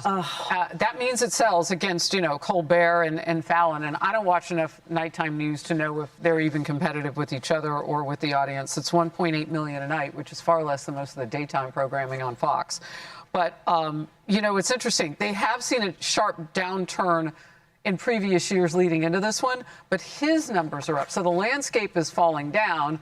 Greg Gutfeld's better than everybody. His numbers almost double that. But it is interesting. There are people out there who like calling First Lady an unexpected. I mean, well, and to Cheryl's point, I do actually think that Jimmy Kimmel learned a lesson from that entire saga, and it's that he could get away with it. Yes. Because not only was he re-platformed by ABC, even after many of the local affiliates threatened to drop him entirely from their channels, but you had the entire liberal establishment rally around him and claim that him being suspended for a week was an attack on free speech. That was the end of the world for liberal journalists everywhere when he took a nice paid week off. And remember that there was actually a shooter at a local ABC affiliate last summer that was around the time that Jimmy Kimmel was taken off the air. So, I mean, his rhetoric is actually leading to violence. And I'm glad that Melania Trump is really stepping into her role here and clearly calling this out. Because can you imagine if he had made that kind of joke about Jill Biden? And you can say that he actually meant that it was a joke about President Trump's age. But okay, let's put that within the context of the Bidens. Can you imagine if someone had made that joke about Jill Biden at that point? Because the reaction would be very different on the left side of the aisle. Do you think this is about his age? Look, Paul Morrow, who we know often sits in on Outnumbered, said that when you say someone is an expected widow, he said that delivers this meaning. It invokes widowhood, death, assassination. I mean, I don't know how you cover for that. It's pretty blatant. I'll just say quickly this. The numbers may be up, Harris, but find me an expectant mother that when Kimmel says that she has the glow of an expectant widow just a few days before she actually almost lost her life or became exactly that, I don't think there's a difference between roasting someone, tough comedy, and comedians just saying things that make everybody uncomfortable. You make a good point, though, that he did make these comments before the events of Saturday night. So good clarification. Be sure to like and I don't like Jimmy Kimmel, but I mean, let's be honest. President Trump is in his 80s. It could be that he could be talking about the age. But unfortunately for Kimmel, he's a jackass. And unfortunately for him, well, something bad happened to the president. And I think that that is a problem. Man, these freaking people, man. I tell people I'm doing a live and they're still sending me messages like I have time to talk. I don't have time to talk. Here's a briefing that happened about 3 hours ago now. FBI, DOJ hold a briefing on the White House correspondent shooting. I honestly don't want to listen to this anymore because it's just a bunch of investigations and just theories right now of what's going on. I will say this. Let me get my my privilege card, my white privilege card out of my. It's getting hot in here. Bam! My white privilege card. I gotta get it out of my jacket. It's getting hot. And of course, my wallet. All right. Yeah, I don't watch him either. I know his twin brother. He works at Costco where I go shopping. But he's a nice guy. He's not a jackass like his brother. I don't think he supports him either. I say his brother because he looks just like him, and he's got a badge that says Kimmel on it. So who knows, or Kimmel, or however you say his name. All right. Well, we're gonna go and listen to this briefing because I haven't heard it, and I want to be able to hear it. Now, what I find interesting is that you guys don't care if the government lies to you, but for some reason, let me tell you what's scary. That Jimmy Kimmel's numbers are going up when the more he keeps talking bad about the First Lady and President Trump. Let me tell you about the First Lady.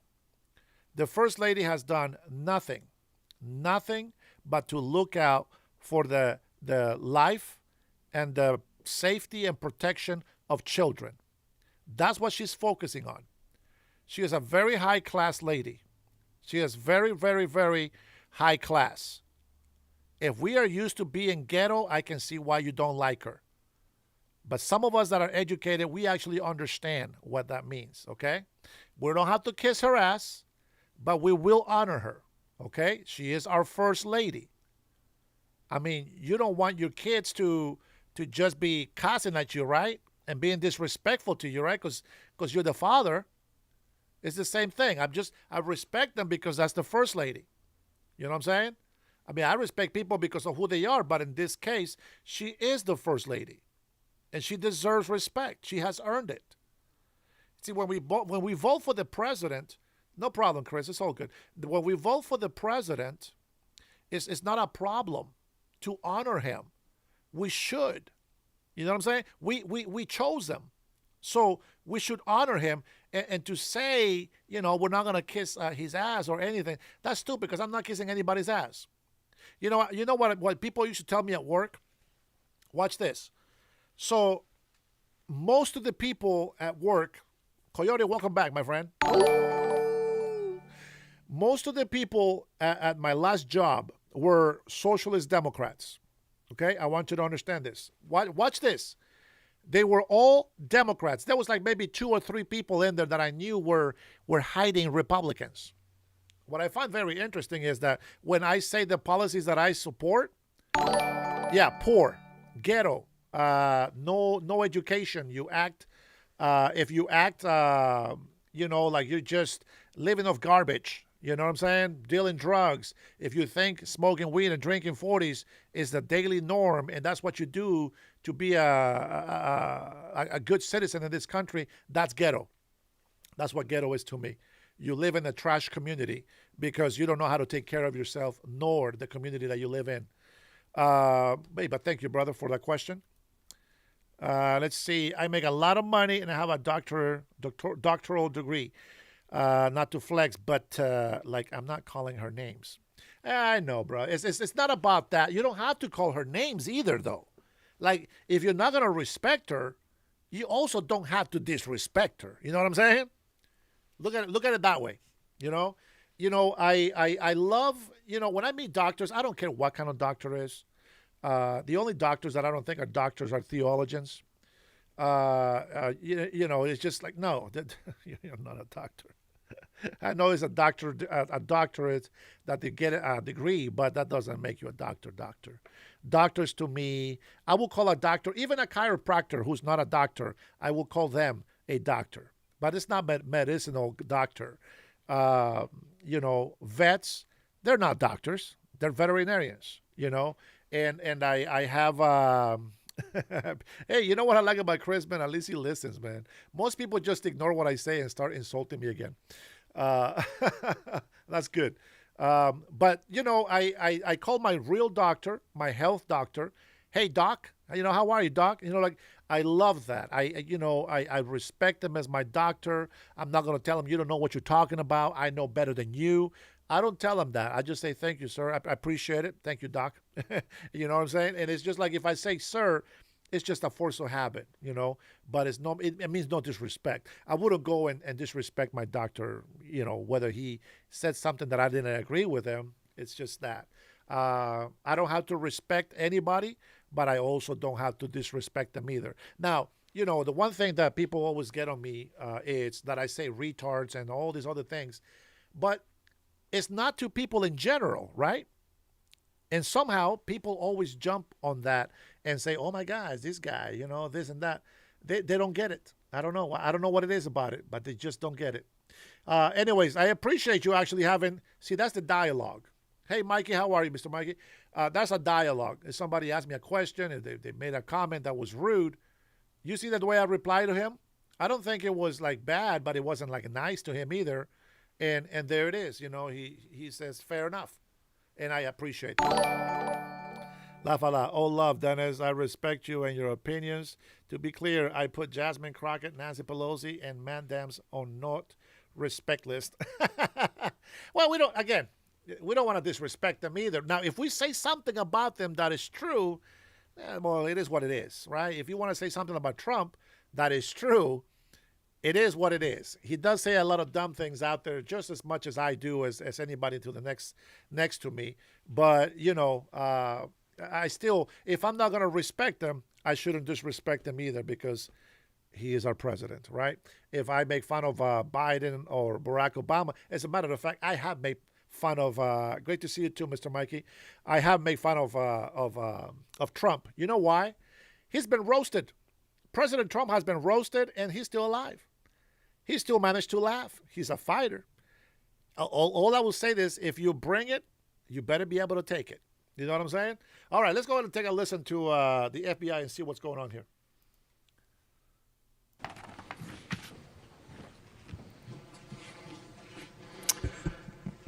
Good afternoon, everybody. Thanks for being here.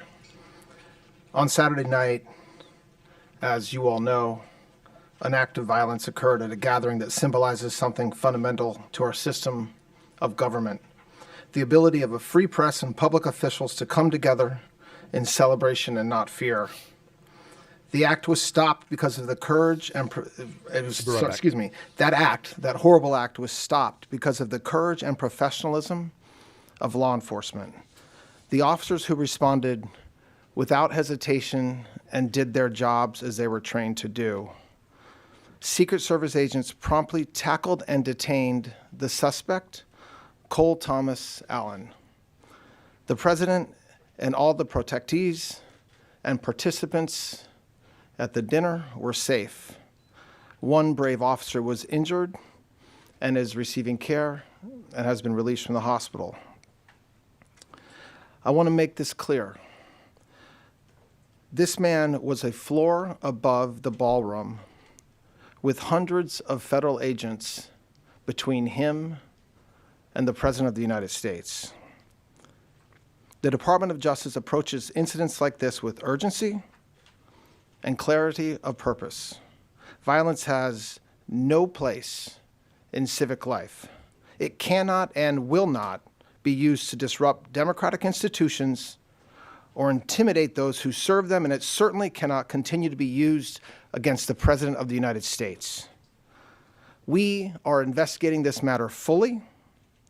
We will apply the law fairly, and we will ensure that accountability is swift and certain. But we also should recognize what did not happen. Law enforcement did not fail. They did exactly what they are trained to do. This was not an accident. It was the result, as we know now, of preparation. But the men and women who protected us that night were trained, professional, and had an enduring commitment to the rule of law. Today, the Department of Justice filed 3 federal charges in United States District Court against Cole Thomas Allen. The first count is attempted assassination of the President of the United States. This count is punishable by up to life in prison. The second count is interstate transportation of a firearm to commit a felony. This is punishable by up to 10 years in prison. And the third count is discharge of a firearm during a crime of violence, which is punishable by a mandatory minimum term of imprisonment of 10 years, a maximum of life, and that 10 years is consecutive to any other sentence imposed. Just to go through very quickly the timeline, which many of you in this room already know. The defendant, Allen, made a hotel reservation at the Washington Hilton for April 24th through April 26th. On April 21st of this year, he traveled by train from Los Angeles to Chicago and then from Chicago to Washington, D.C. On April 24th, he arrived in Washington, D.C. at approximately 1 o'clock in the afternoon and checked into the Washington Hilton. Approximately at 8:40 on the night of April 25th, Allen approached the security checkpoint on the terrace level of the hotel, which is again a floor above where the dinner was taking place.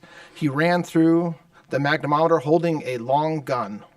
As he did so, U.S. Secret Service personnel assigned to the checkpoint heard a loud gunshot.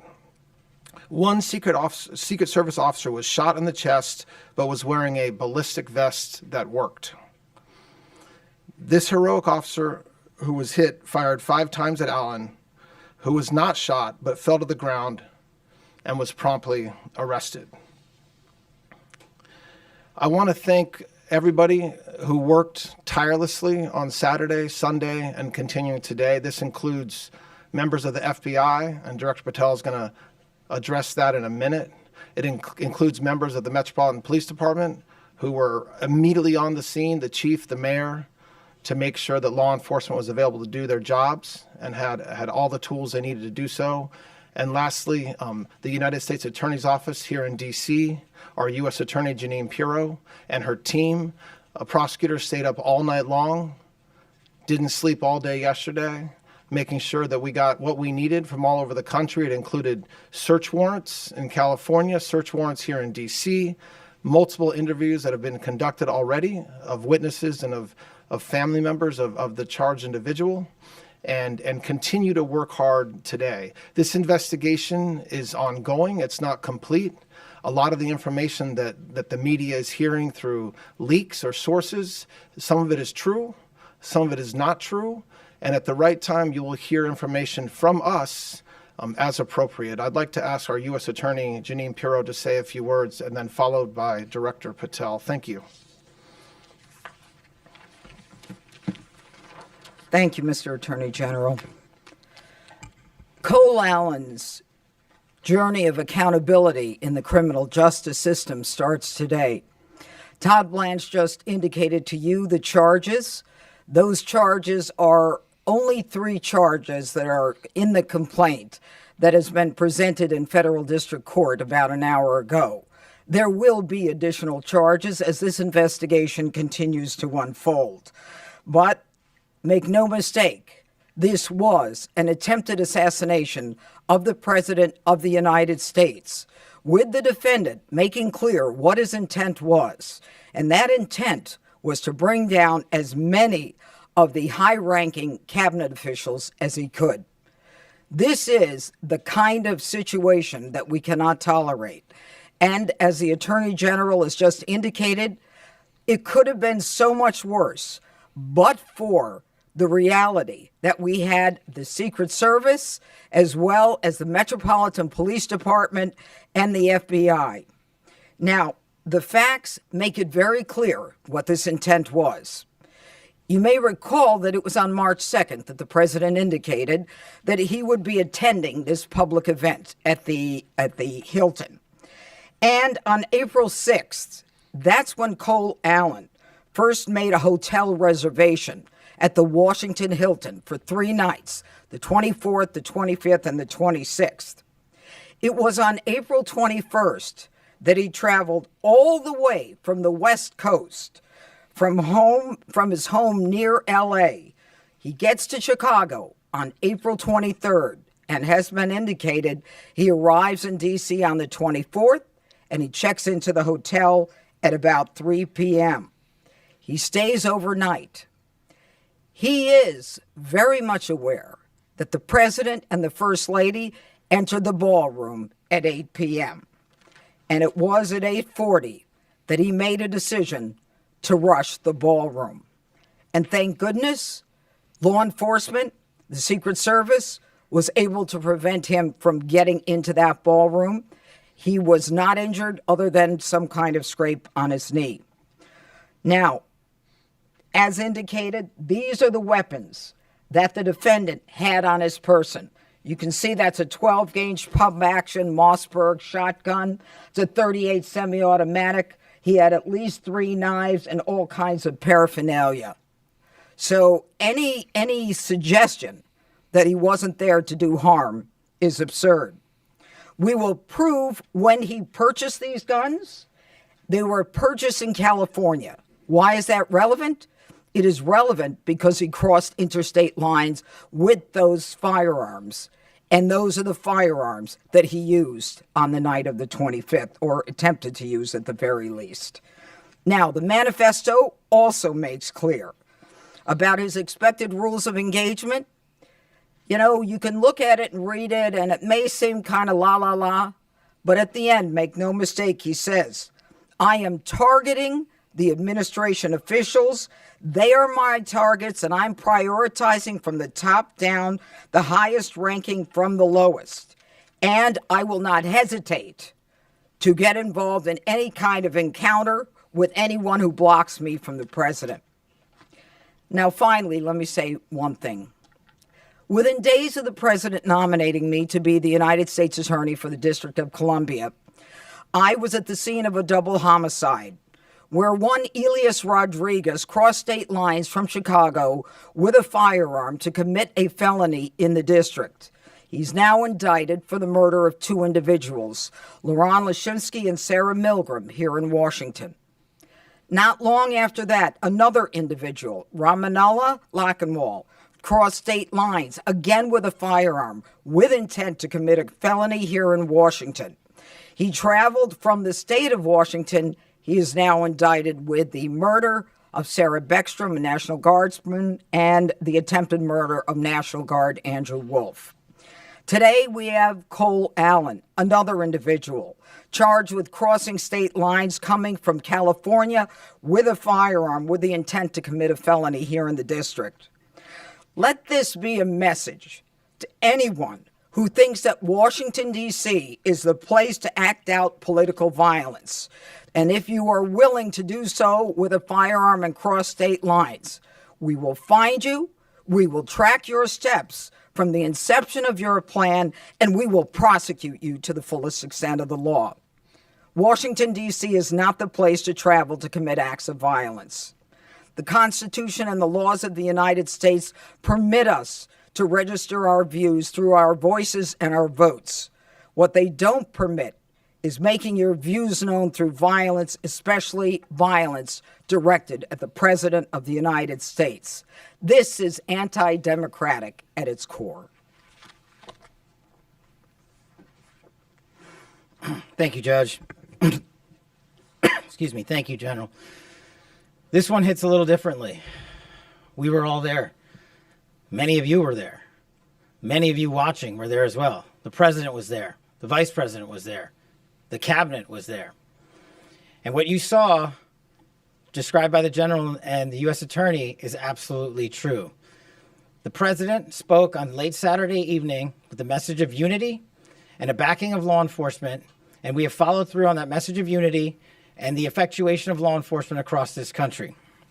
This FBI is grateful to the United States Secret Service, the Department of Homeland Security, and our interagency partners, including the Metropolitan Police Department, for swiftly jumping into action.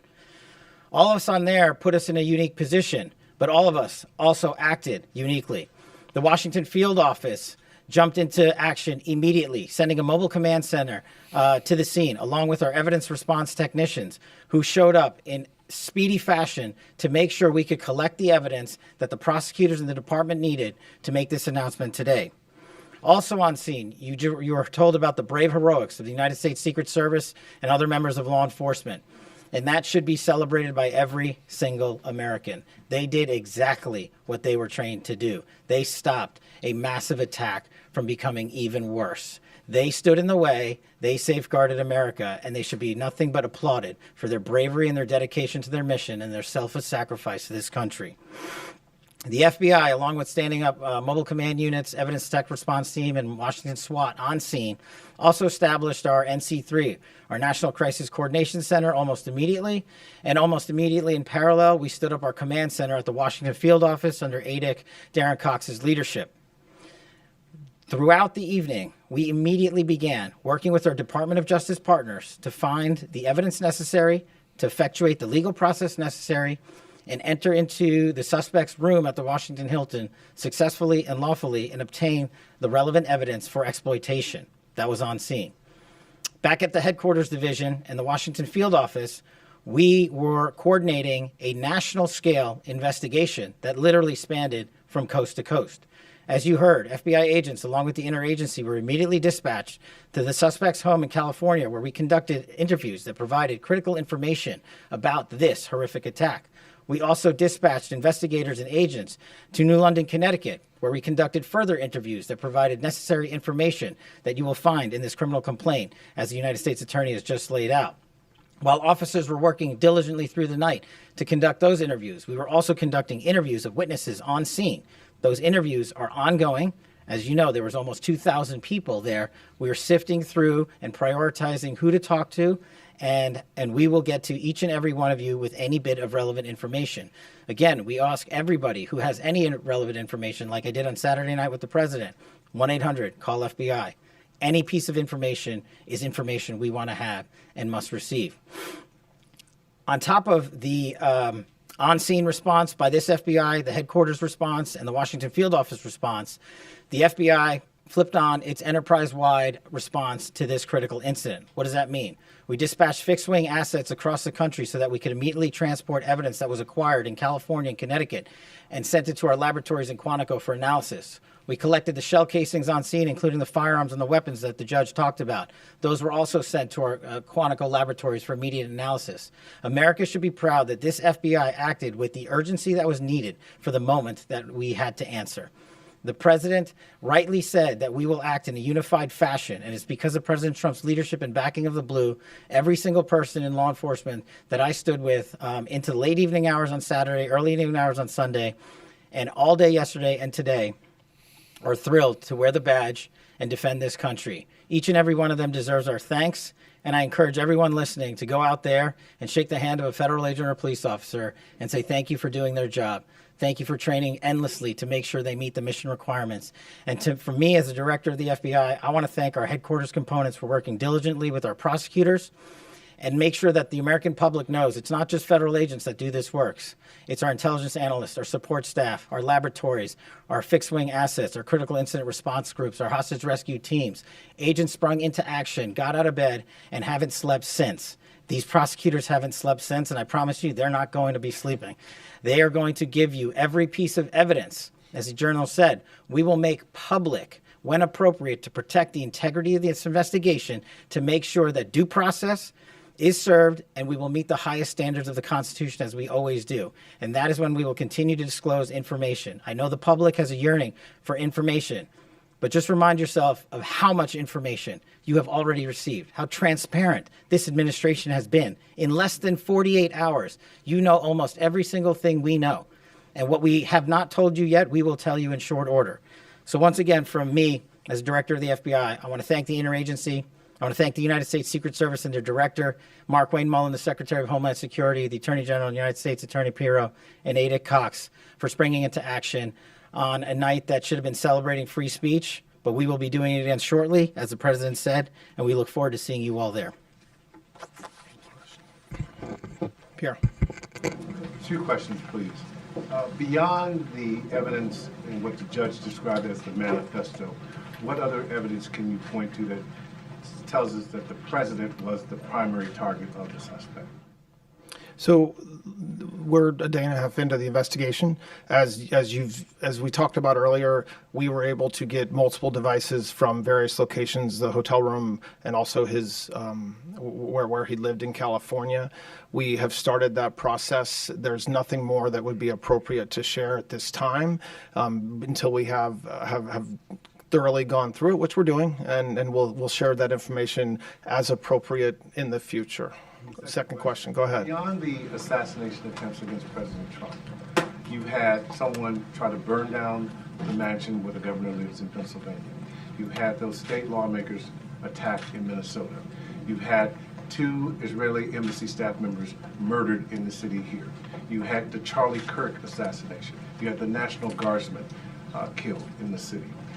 Can you, each of you, describe the current threat environment and what DOJ's stance is about it?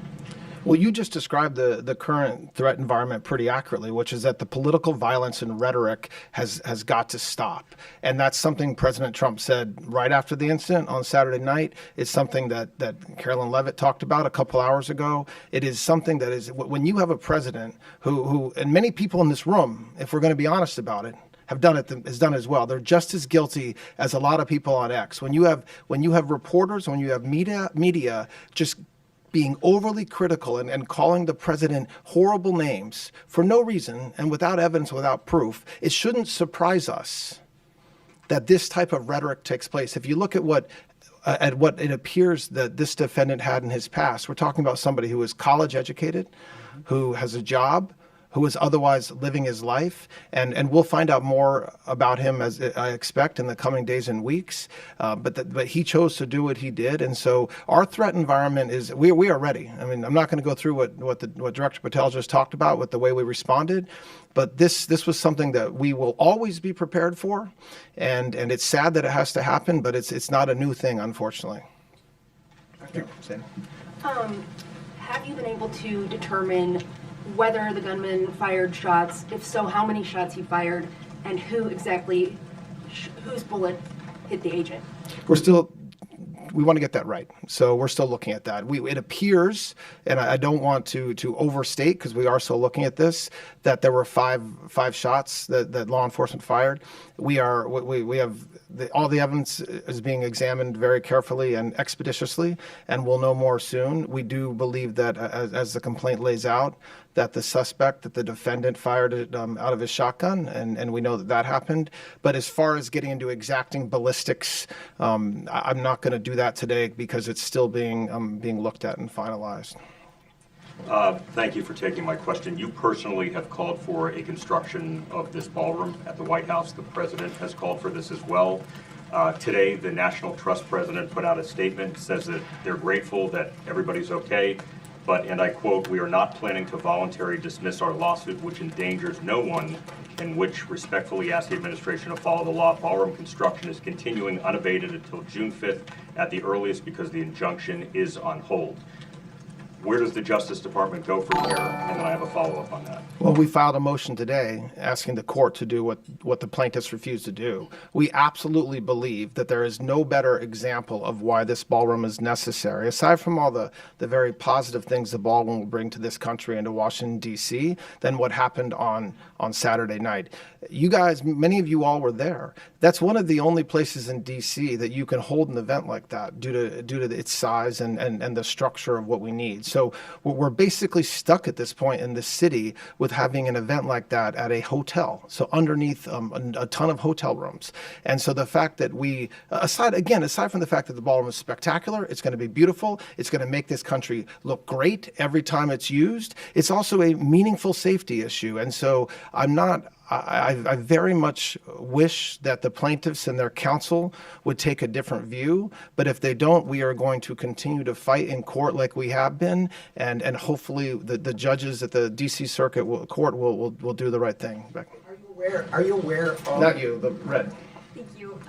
Are you investigating connections that Cole Allen allegedly had to left-wing groups? I think one is called the Wide Awakes, reportedly. Yes.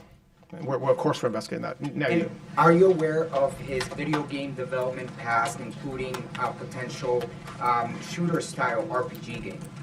I've seen the news reports that talk about that. I think that the positive and negatives of this type of case is that there's a lot of people investigating this man right now, including the FBI. But the only investigations that truly matter in the court of law are the ones that Director Patel and his men and women are doing. So we'll wait for them to do that and get an answer. Just really quick, do you know anything about his alleged Christian faith past? Because he said something about it in the manifesto. I have read reports in the news, and I've read reports that say various things regarding his views of Christianity, his views in the past of Christianity, and I'm certainly not going to speak to news reports. I will wait, as I hope all of you would, for the investigation to continue until we actually have answers. Yeah. Just a little technical question. You mentioned that you guys, so far, you think that Allen fired at least one shot. That doesn't say that in the affidavit yet, so I'm just curious if you can explain the discharging of weapon charge at this point. Well, he's charged with violating 924C, discharge of a firearm during a crime of violence. So by definition, that charge means that it was discharged. I can tell you from what I know, with the understanding that we're a day and a half in, that this is the gun that he discharged. And as those of us that have ever shot one of these know, what happens when you shoot that is the casing stays inside the firearm, and then if you reload it, it pops it out. My understanding is that it was inside the firearm, but hadn't been ejected, which means that it hadn't been pulled back again. But again, I want folks to understand, I'm the acting attorney general. I'm not on the ground doing the investigation, so I'm telling you what I've been told, and we'll, if that information changes, I'm sure that we'll let you know. Yeah. Just want to ask you about this letter that you posted yesterday that's sent from Brett Shumate to the plaintiffs in that lawsuit. It says that the Washington Hilton is, quote, demonstrably unsafe for the President of the United States. It said that with the ballroom, that Trump will no longer need to venture beyond the safety of the White House perimeter. Just engaging with those lines, was there an assessment in advance of the dinner that the Hilton was demonstrably unsafe? And if so, why was President Trump allowed to attend it?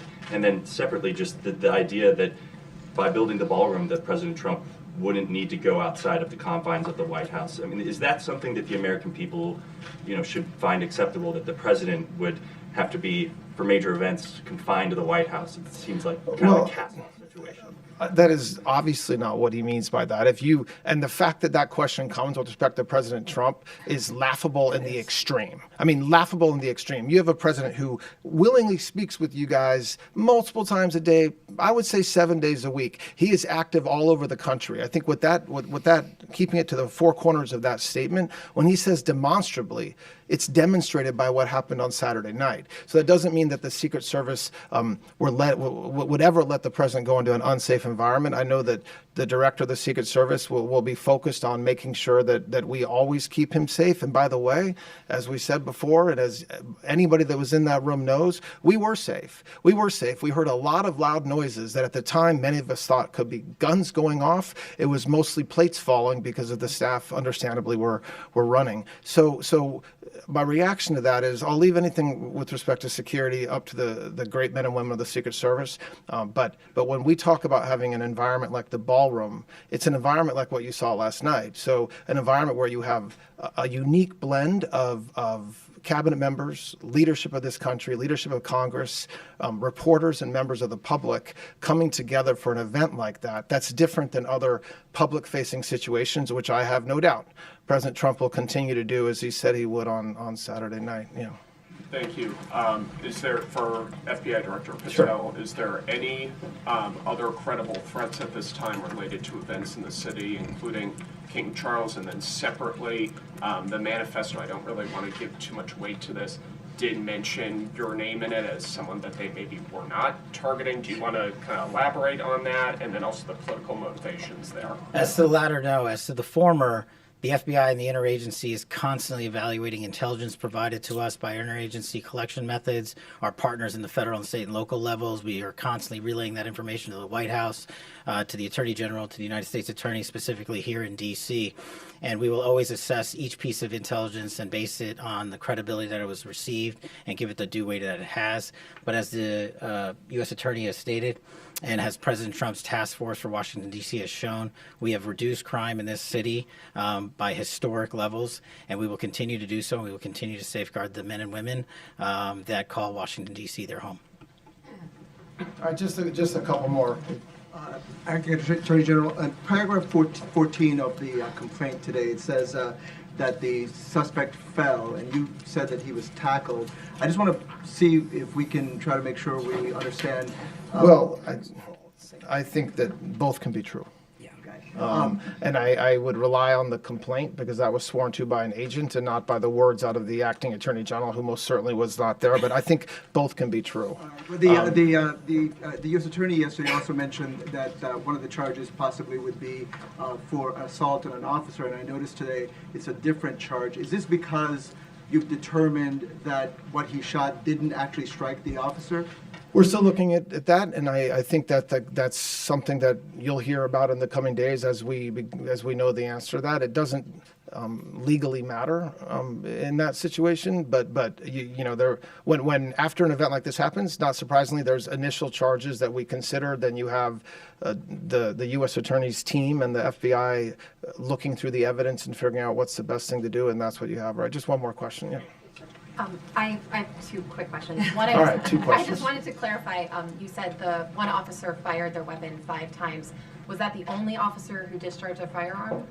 I want to be very careful in answering that question because this is, when you do ballistics evidentiary collection and research, it is very complicated. So when you fire a bullet, the bullet ends up somewhere. Sometimes you find it, sometimes you don't. And so from that, with that qualifier, we believe right now that there was 5 shots fired from the same firearm. But there's a team of folks looking at this that are experts, and the evidence collection team that were in that area of the hotel where the shots were fired have worked all night. They have the evidence they collected, but it's not an exact science from the standpoint that, for example, the buckshot, when that shot, it scatters everywhere. Sometimes it just disappears, actually, depending on where it hits. So you don't have to, hopefully with that qualifier, that's where we are right now. Question about the timeline, sir. Hold on. I just wanted to ask what law enforcement has learned about why he was targeting President Trump. Do you guys believe he was upset about a certain policy or a decision by the president? The complaint lays out what I think is described as a manifesto, which is something that he allegedly sent to many folks, his family. That's what we have so far as his motivation. As the U.S. Attorney said a few minutes ago, what is clear from the complaint and from what we have so far is he was targeting President Trump. He described that in his manifesto. He was targeting administration officials. He described that. But as far as us understanding additional motivation, that's for the FBI and law enforcement. All right. Thanks a lot, guys. I appreciate it. Thank you. Can you address the Amtrak security measures? Will there be any announcement about? You know, as we watch this, right? We don't want to be gullible and naive. You know, I thought about all kinds of stuff. Now I want you to pay attention. Don't go off the rails. Try to use your critical thinking. Try to use common sense.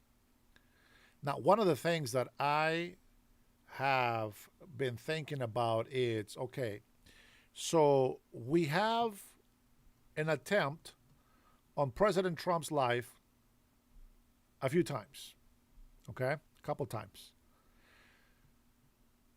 The DHS, this whole thing, you know, about giving money for Homeland Security, etc.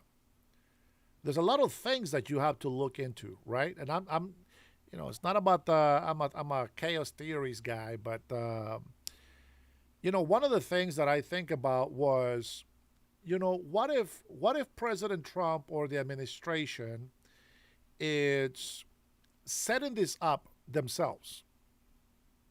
Okay, well, let's think about it. What would be the best setup to where, in a point where nobody gets hurt? Well, the agent that got shot in the chest, it was obviously shot on his bulletproof vest, and that's the only shot that landed.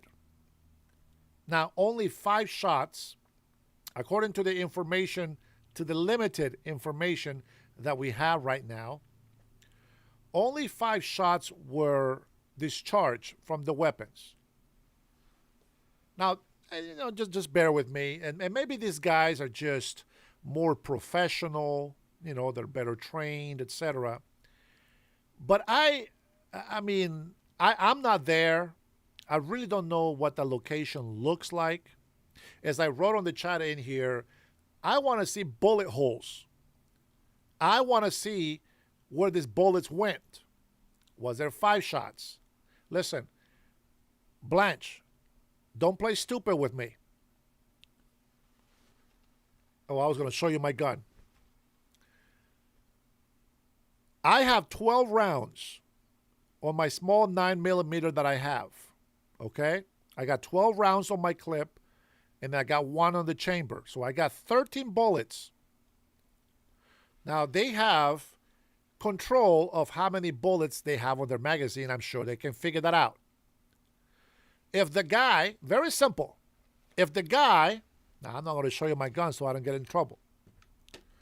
But if the guy that shot, okay, if they want to know how many bullets he shot, you can see that. You see the yellow on my clip right here? That's 12 bullets. Now what that means is if there's no yellow on that 12, that means that I have spent a few rounds. Okay? So technically I should have only 12 rounds if I just got the clip and I cocked it. But because I have it cocked already and I put the new clip, I got 13 bullets. These guys, I see, this is what I mean. Don't play me stupid. I hate people manipulating me, and I don't like that. Say what you have. You talk to the agents. How many shots did you make? All right. Well, let me see how many shots are in your clip. This is very simple, common sense. Maybe at the time, when they're doing this ballistics and all this information, maybe they don't ask that. Maybe they don't check the guns. Who knows? But I'm not stupid.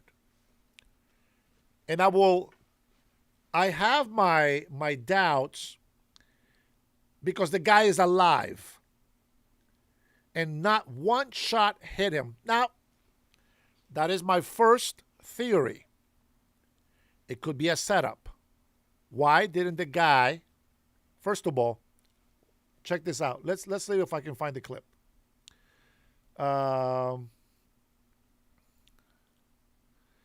Let me see if I can find the clip where they show. Oh, let's watch this clip together right here. Hold on. There's a 7-minute clip here. Speaker Johnson warns of Trump's safety. Let's take a look at this clip real quick. Hold on. Let's see if we can find something. In light of this evening's events, I ask that all Americans recommit with their hearts in resolving our difference peacefully. We have to resolve our differences. And it was a very sad evening in many ways.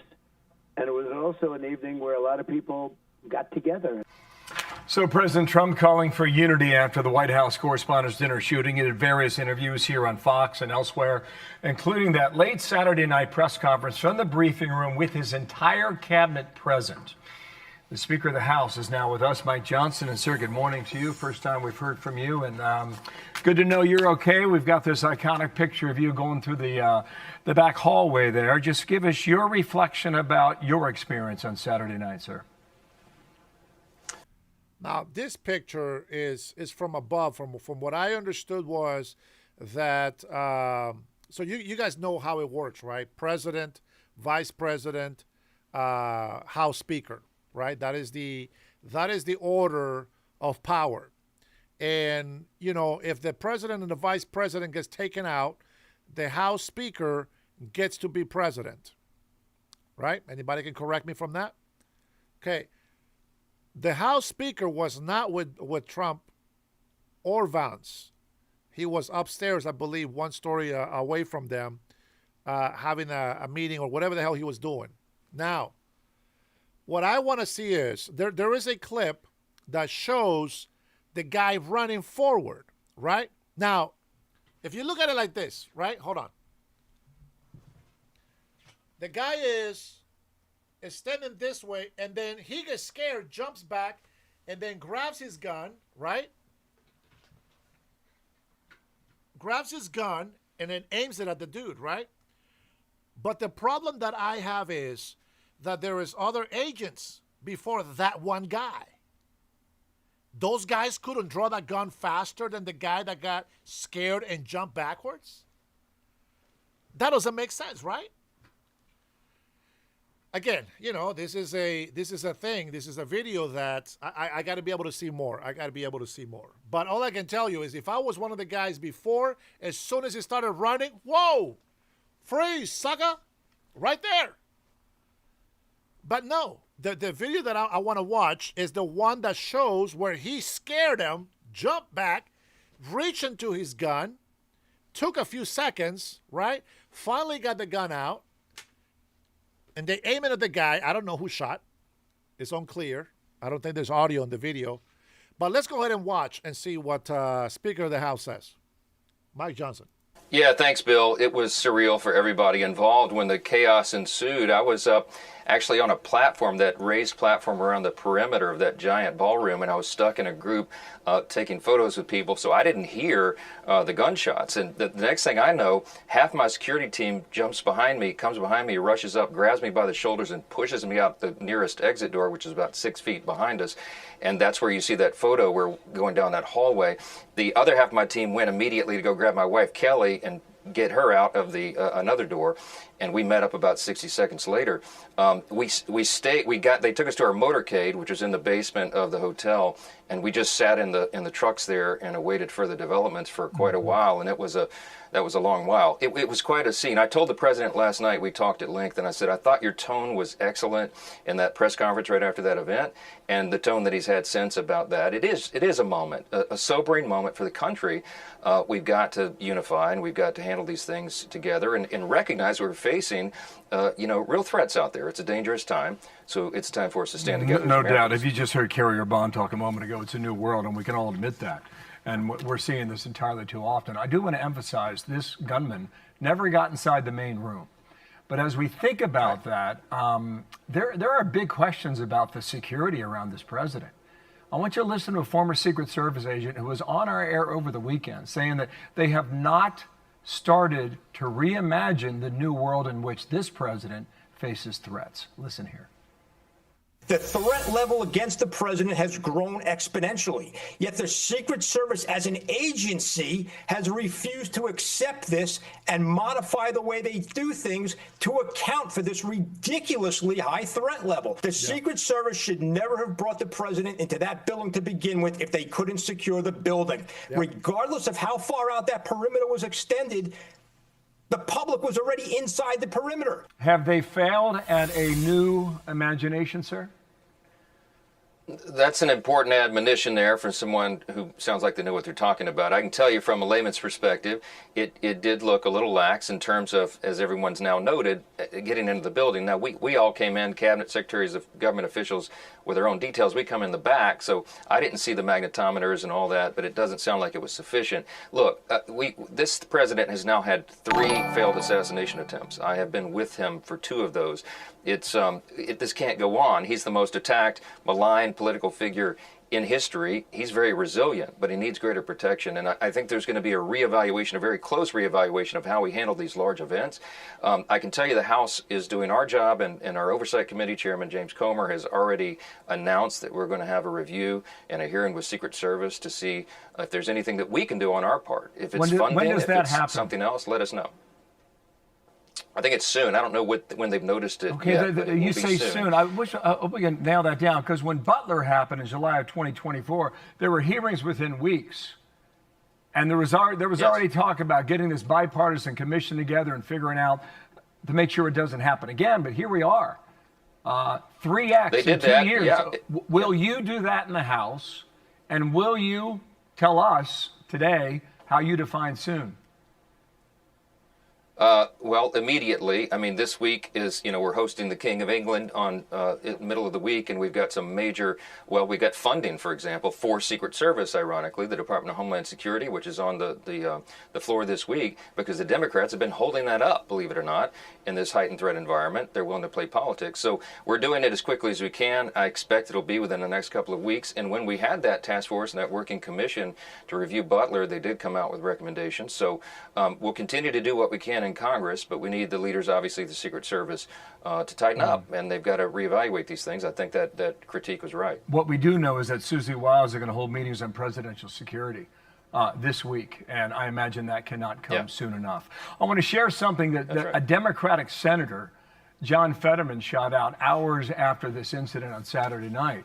On X, he said, "We were there front and center. That venue wasn't built to accommodate an event with the line of succession for the U.S. government.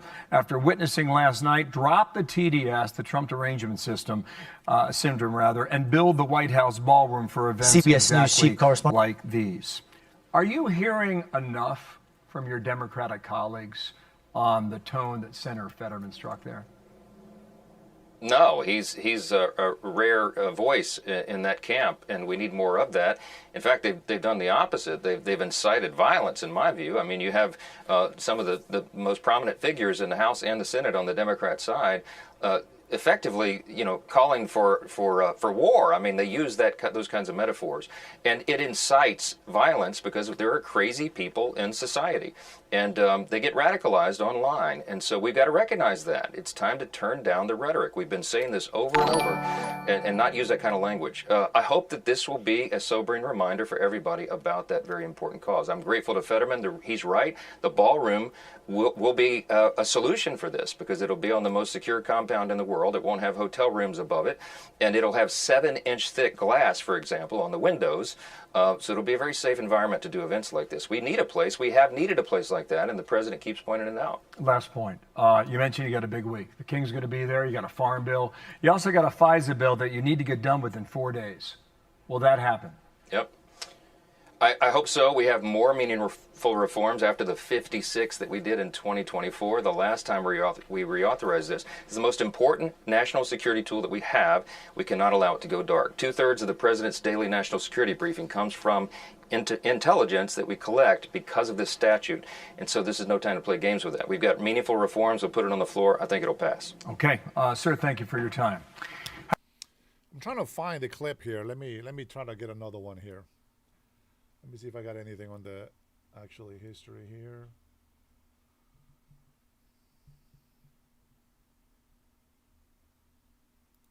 Welcome back in here to Live Now from Fox. I am Andy Mack. We are continuing the coverage following the top story over the weekend as the shooting at the White House correspondent. At a security. The 31-year-old accused gunman Cole Allen is now officially charged with trying to assassinate President Trump after he blew past. All right, okay. So this is kind of blurry, right? But let's see if we can let's just slow this down a little bit. Okay. Now I don't know if it's a good view for those on the portrait mode, but what I'm looking at here is. So here's the guy that's going to come running right there. And there is like 1, 2, 3, 4, 5, and then 6 guys that I can tell. It's so blurry, I can barely make it up. But watch this. A secret. Look at that. Right there, he's like right in between 3 to 4 people. Now, they could be obviously just regular people setting up tables, etc., right? Here we go. Service agent. Let's take the audio off. So right there, you see this guy right here? He's just looking at him. He's just looking at him run. Now this guy right here got the shit scared out of him. He was scared, jumped back. It's a reaction, you got surprised. He's not a chicken. He got surprised, jumped back. Takes a few seconds. It's going to look slower because I'm not 50%. But takes a few seconds, draw his gun, right? I'm assuming he shot at the guy right there. That's the guy shooting. I'm assuming it's him. I don't see fire from his gun. But then now this guy comes from behind, draws his weapon, and now he comes up to back up. That's the part that I try to understand it, right? There's 2 people out there pointing guns at this guy. Not one of them hits him. There he is. No injuries. Now, I'm going to say this. Okay, so let's say it was set up. I'm going to tell you something. if this guy ends up like, like Epstein, like Jeffrey Epstein, I have a problem with that. Just like I have a problem with the guy, the sniper that tried to kill President Trump, that clipped him on the ear. They got rid of all the evidence. I believe it was the Democrats that did that. I believe it was. Now, if it was the Trump's administration, I mean, they should have been questioning that even more. So, to be honest, it went by so quick, nobody even cared. Nobody even cared. Nobody even cared that the evidence was destroyed. It seems like that is the norm in the government. Left or right, I don't care. It's like it's the norm to destroy evidence. Now, I don't give a shit if you're on the Trump's administration or somebody else's administration. The fact is, you don't destroy evidence. Charlie Kirk. Okay, so there's all these questions about Charlie Kirk. Why you close the case so fast? Why didn't you just, do your investigation? It's supposed to be up to 6 months, make sure everything is covered. No, they grabbed this old man who's always claiming to be involved with everything. He's the distraction. Nobody really knows where this bullet comes from. There is a lot of video that is being AI modified. The angle of the gun, the wound, and all this, it doesn't match, and this and that. Is like, bro, the guy grabbing the video, I don't want anybody taking this information. Maybe that was true. Maybe they were just switching it with something that was already fixed. But how can you do that so fast? You can't. So I have my theories. And the reason why I go off on people that says this happened is because we don't know. I mean, maybe they passed the fast one over our eyes and we didn't realize it. I get it. But we can't just go and say, this guy did it, this guy did it. Oh, it's a setup. It was a setup, and we know it. Israel was involved. That kind of stuff makes no sense. I can't go on that.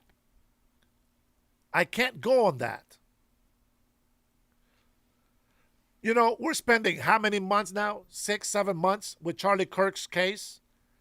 On a preliminary. This is just to actually get the case going. I got a problem with that. Let's see what they say about this guy. And we'll see if I'll see if I can find a different angle as well. Let me put it at normal speed.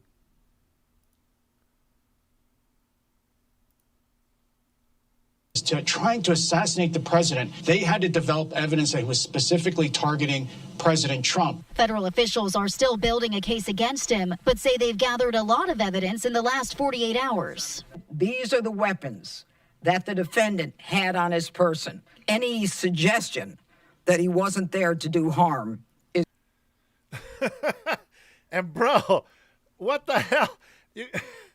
Bro, that's he got a 9mm, 45 maybe? Anybody experts on weapons over here? He's got a shotgun. He's got some knives. Man, I don't know what the hell this guy was going to go do. But if he just went running like that, what the hell kind of plan is that? Just listen, man. Listen. I'm just saying.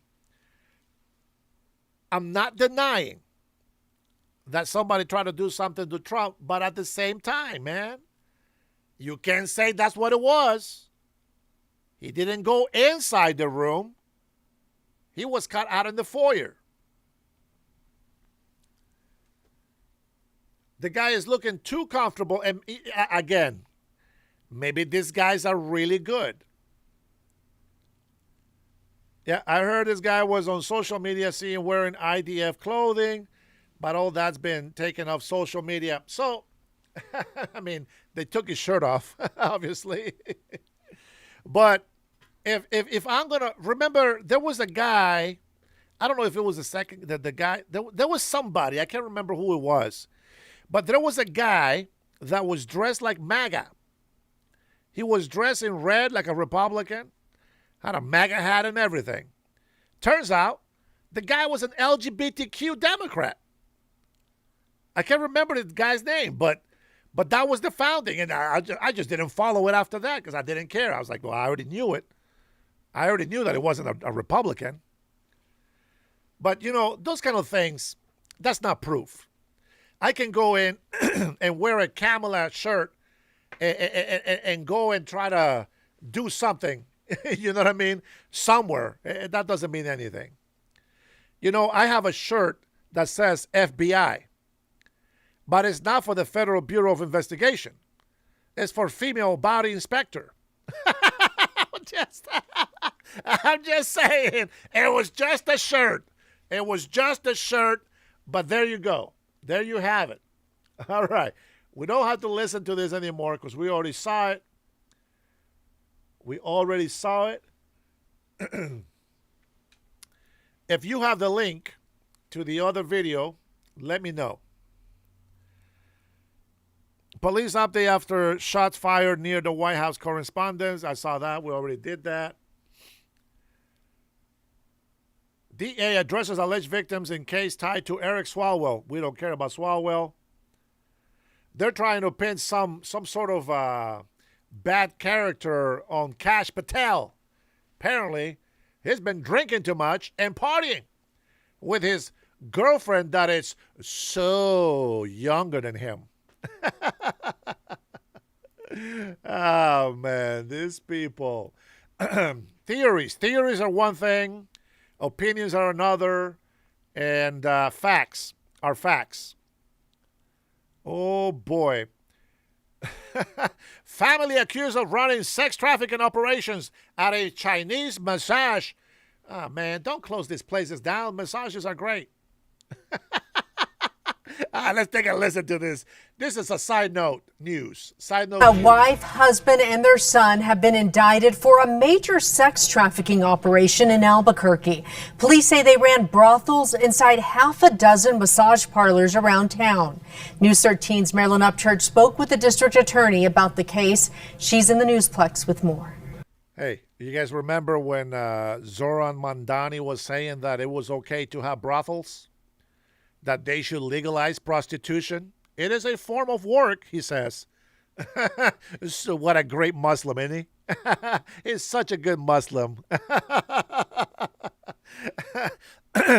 Let's take a listen to the gossip here. These court filings detail what law enforcement says was happening at 6 massage parlors across the city where women were being trafficked for sex, and if they didn't do what they were told, they were beaten. What was happening inside these massage parlors is so sickening, disturbing. There's not enough adjectives to describe it. It is terrible. Bernalillo County District Attorney Sam Bregman describing an elaborate human trafficking operation, with Yufeng Bao named in court documents as the ringleader. The investigation started in July of last year when the state's Organized Crime Commission, alongside state police and BCSO, targeted 6 massage parlors across the metro.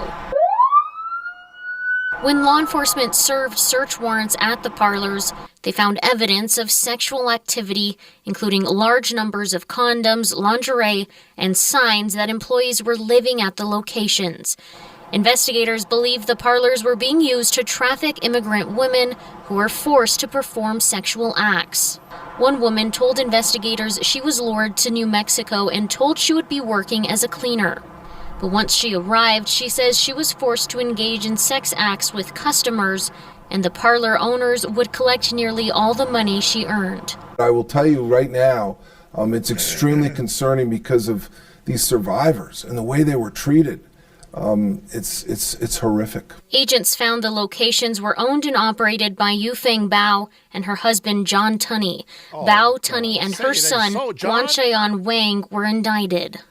After a search warrant was executed at Bao's home, agents found $79,000 buried in the backyard and $10,000 more inside the house. Investigators believe more than 20 victims may be connected to the ring.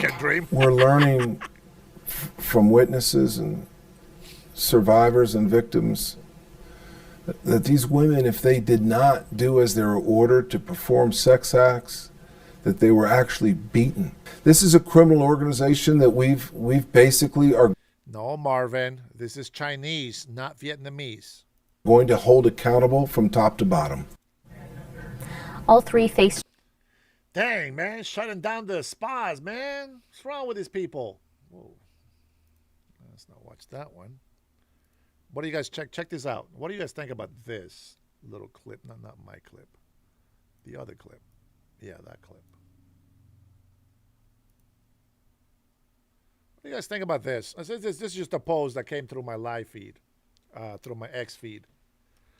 American Communist podcaster Hassan Piker, the Republican Ilhan Omar say she will never be deported. Now, I'm going to try to zoom in on this a little bit on the portrait mode so that you guys can see. Can you take a look at that uniform? At the uniform that he's wearing. Does anybody recognize that uniform?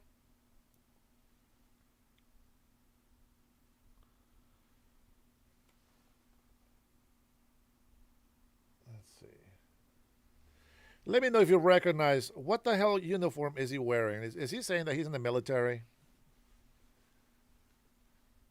If you are in the services, I'm sure that you'll recognize that. Let me make it a little bit bigger. It says U.S. That's all I can catch on it. U.S. RL. I don't know. I don't know what that means. Let me see. I'm going to look in the...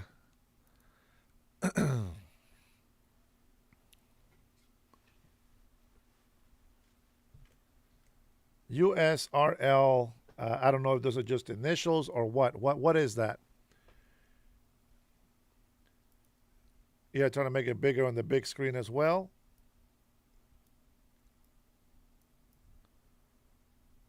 That right there on the uniform. It's not a U.S. uniform? Yeah, I don't think so, but I mean, I don't know. You know what I mean? I don't know what these little wings over here mean on his right chest. Russian? Well, that would make sense. He's a communist. He is a communist. A commie uniform, says Robert. Oh, wow. Why does it say U.S. on it? I wasn't sure. All right, let me go ahead and make this normal.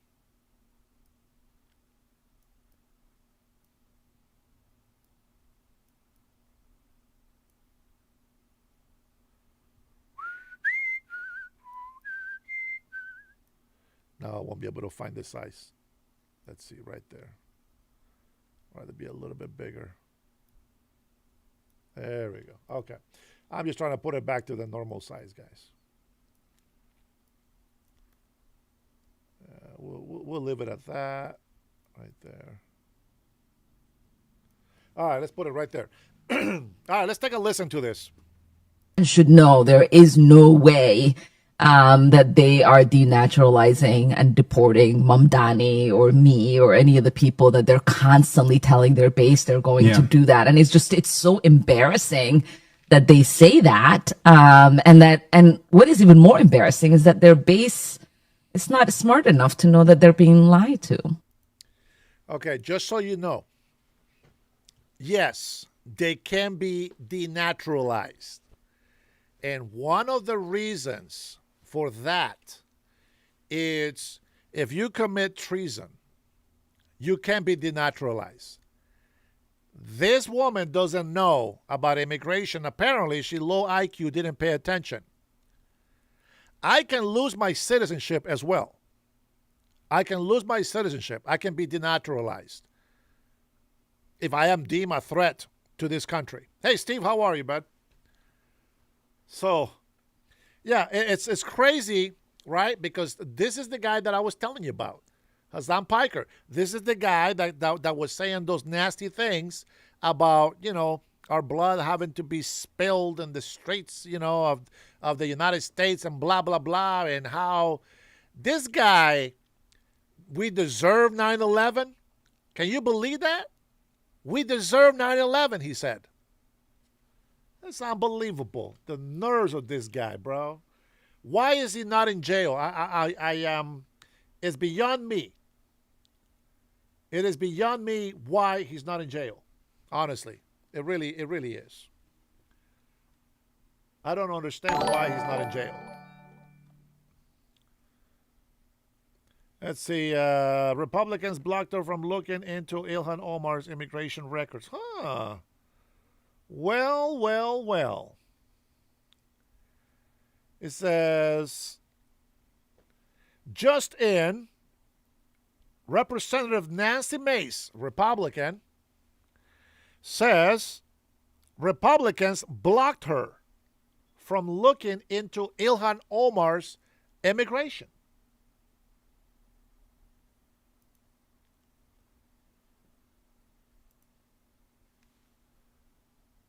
I want to know which Republicans. Republicans blocked her from looking into Ilhan Omar's immigration. They don't want to look at her records. Why? Why do they not want to allow anybody to look at her immigration records? You have to see. That's not a theory. It's a legit question. It's a legit investigation. It's a legit claim. Now, I'm going to take you guys through what comes through my X account feed. Okay? Just so that you guys know.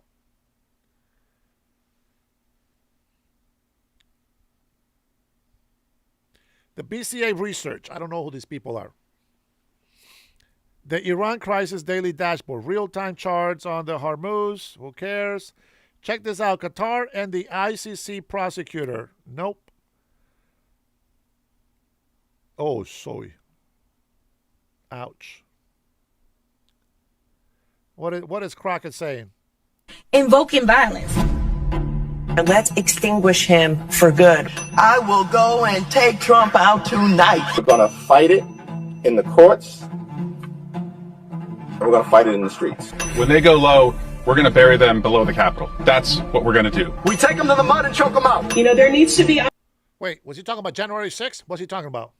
unrest in the streets for as long as there's unrest in our lives. I just don't even know why there aren't uprisings all over the country, and maybe there will be. We're walking down a damn different path. We're fighting fire with fire, and we're going to punch these sons of bitches in the mouth. I take you behind the gym and beat the hell out of them. Punch back, kick back, dunk over their heads, and win some fucking power.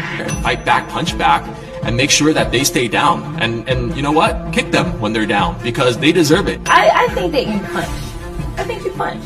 I think you're okay with you okay with punching. We are at war. And that's why the gloves are off, and I say, bring it on. We are not only going to punch you back, but we are going to knock you out. Hey, punching back. We ain't punching nobody. What are you talking about, punching back? We ain't punching anybody. What the hell are these people so... What are you talking about punching back? You can't punch back if nobody punches you. What is going on? We're in a war right now to save... This is a war, they say. Well, you know what I say about wars. Again, next month, I'm buying me a couple of more weapons. And I'm going to find out if there is a way that I can show you guys me shooting my gun without getting banned. I'll try to find out how that works. Okay? But if anything, you will hear the bullets, and I will fake that I'm hitting the target.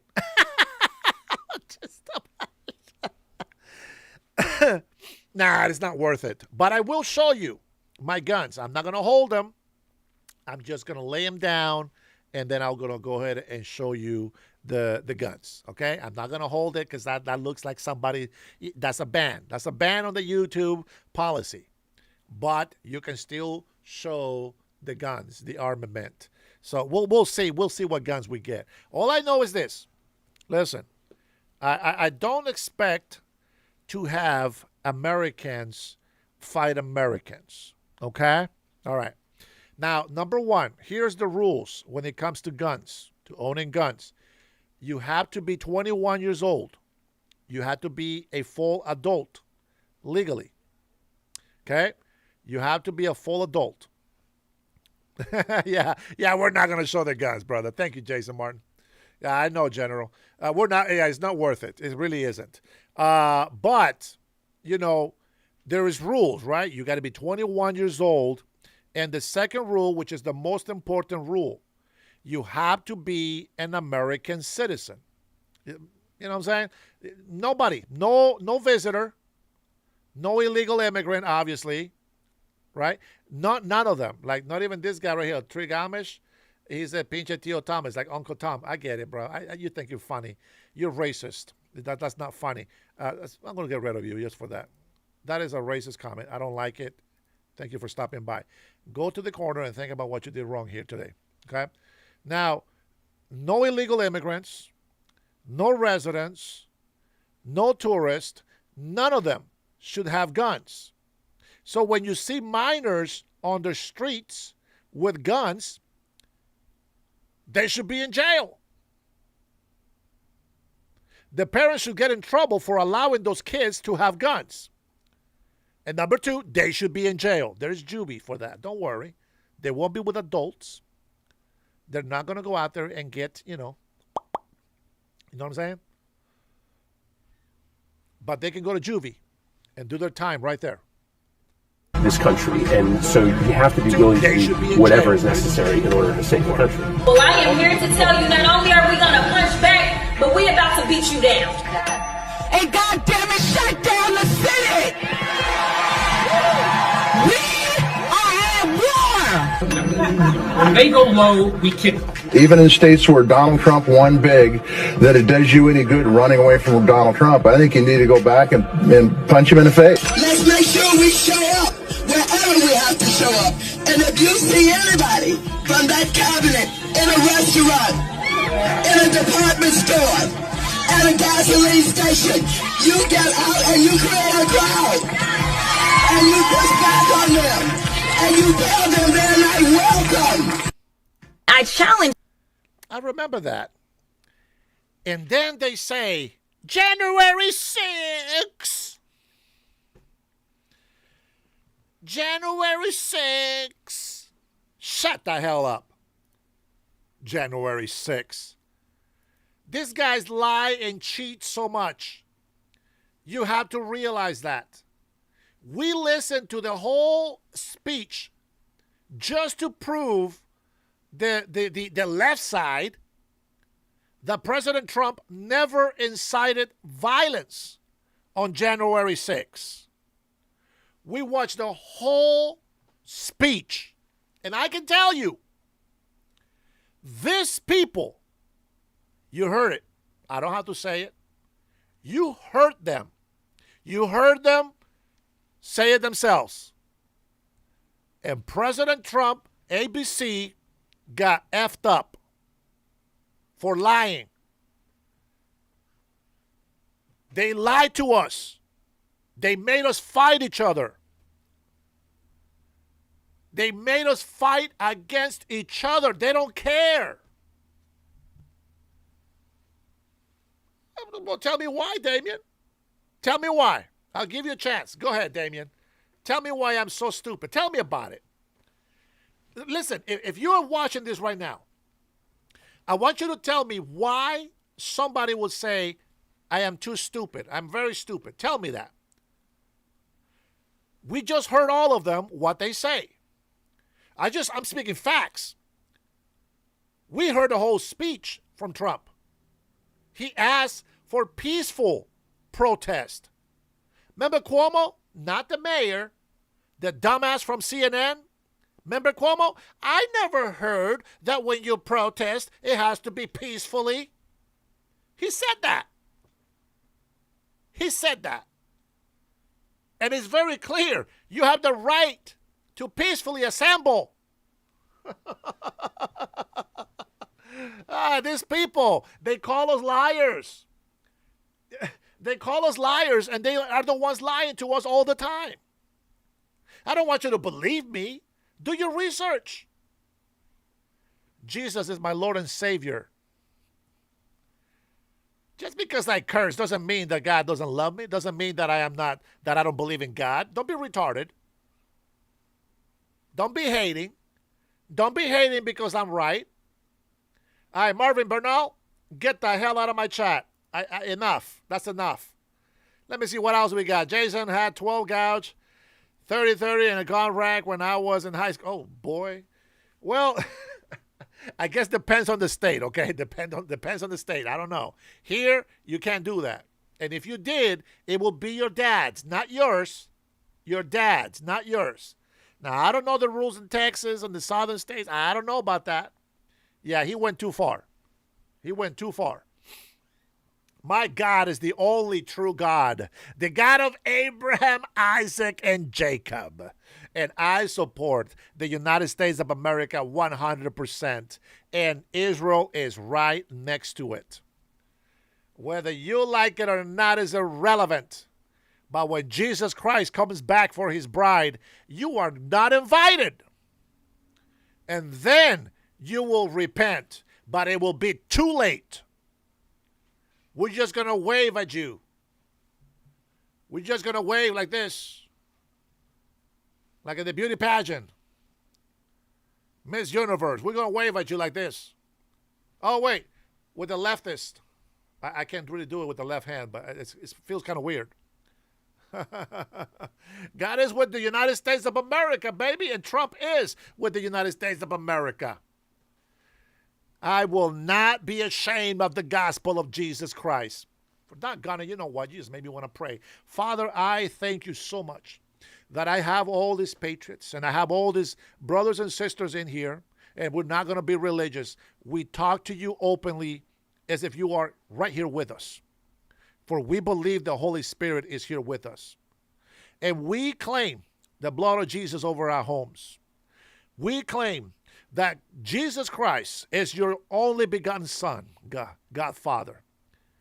And we believe that you sent him to come and die for our sins. Even though we don't deserve it, Father God, you are the Almighty, the omnipotent, omnipresent.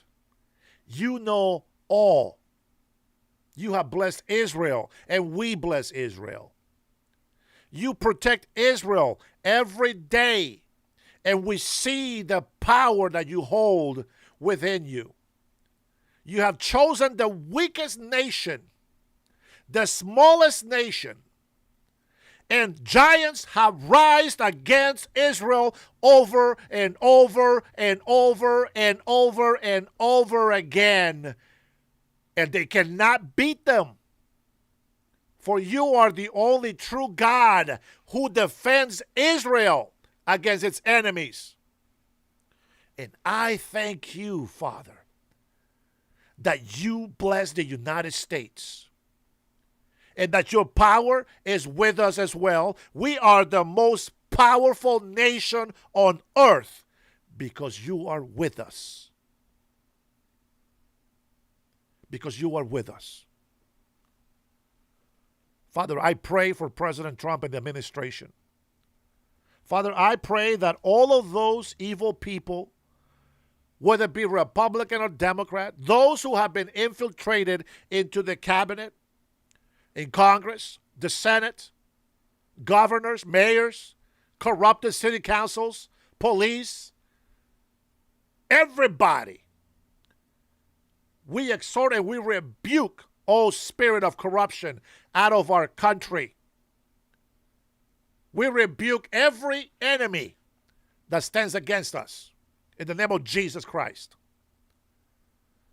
These people don't know that the more they push me, the more I fight. Do you know what I did today? I went to Costco to get some pizzas for my wife to deliver at her job. And I saw people complimenting my hat. Make America great. Hey, great hat, man. Looks good. Beautiful. Support, support, support. Some people gave me a bad look. Some laughed. Some came very close to me. Hey, it's so good to see somebody has the balls to wear the hat out here in the open.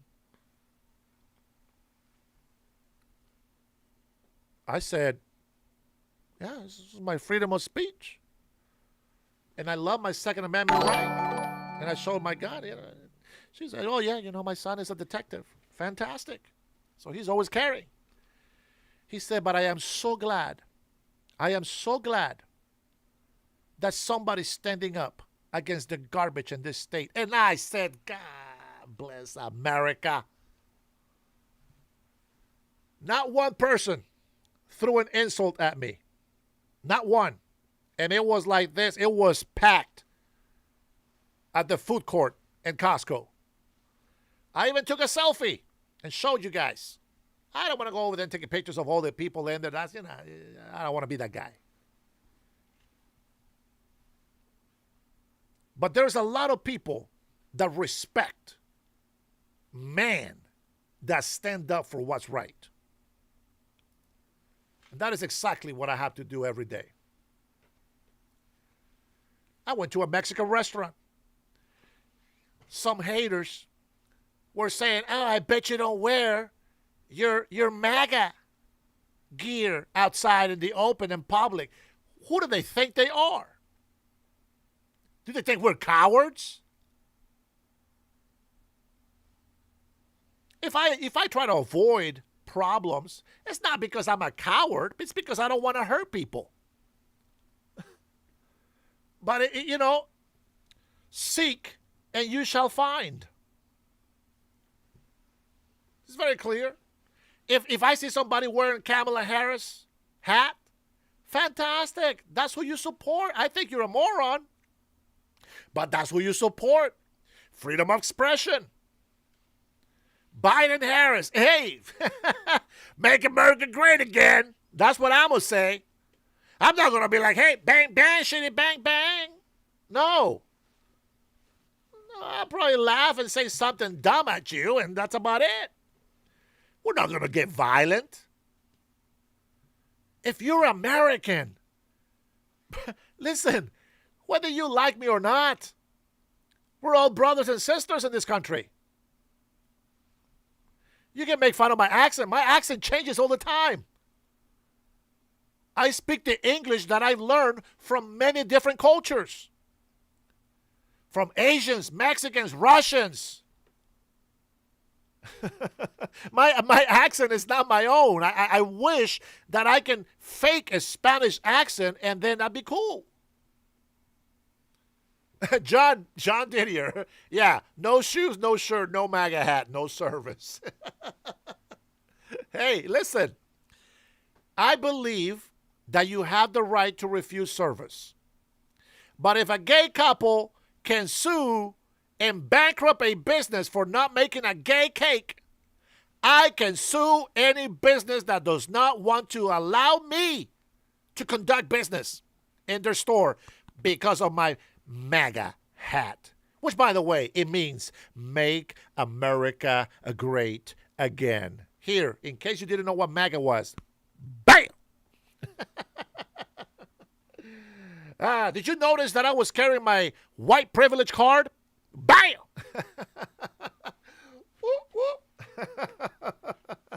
God bless you guys, man. I have such a good time with you guys. You know that? I appreciate you all. I think I really don't understand why. I really don't understand why people get so offended. Like, why are you so mad that I'm wearing this Make America Great hat again? Why are you so mad? Why are you mad, bro? I really want to know. Why? Why? Why would you be mad? This is America. Land of the free. Home of the brave. This country's fantastic, man. Respect it. Love it. You know, I wish they would teach you here in America. I wish that they would teach you this. In Honduras, let me get the oath.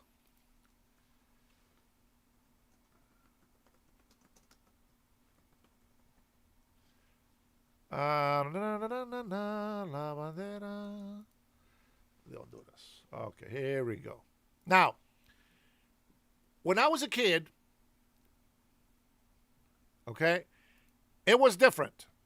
But this is the oath. Big Floyd! What's going on? It doesn't matter what accent you have. Citizens are Americans. Doggone right, brother. Listen to this. Let me see. First of all, let me see. I'm going to put this just so that so I can, let's see if Google translates it fairly. Spanish to English, translator. Let me put it on here. And then I'm going to try to go find Juramento a la bandera de Honduras de los niños. Let's take a look.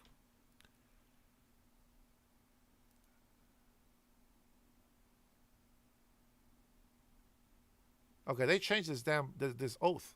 Juramento a la bandera de Honduras es un acto cívico fundamental de los niños y jóvenes que prometen fidelidad, respeto y amor a la patria, simbolizado por la señal nacional. Se recita frecuentemente en la escuela para honrar la unidad, justicia y libertad de la nación, a menudo tras entonar el himno nacional. Okay.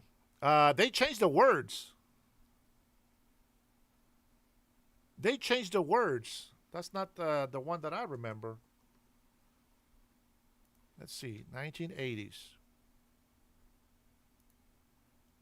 Wait a minute.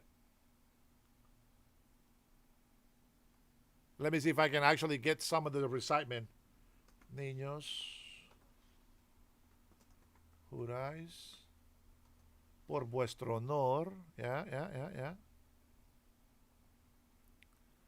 Let's see if I can find it.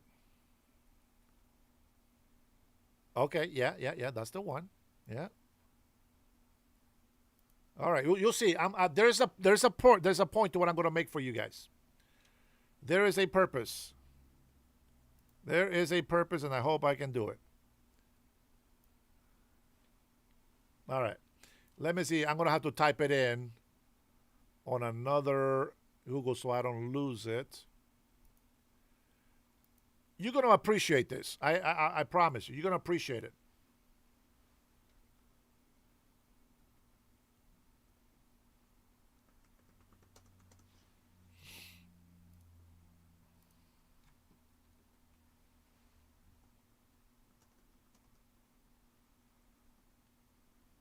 You're going to love this.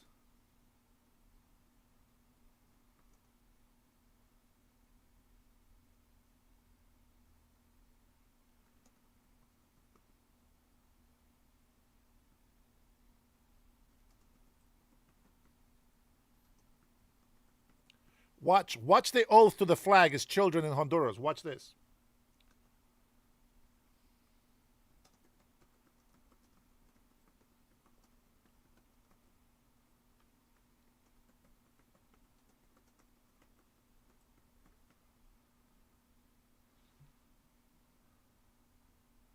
Símbolo.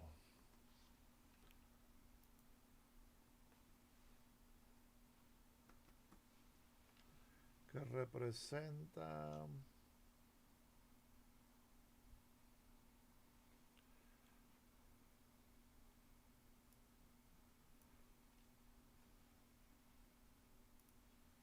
este símbolo sagrado. Okay.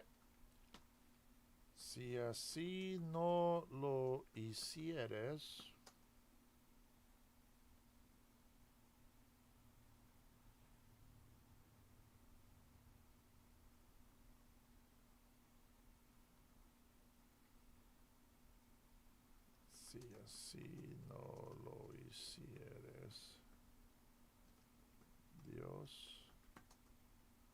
Dios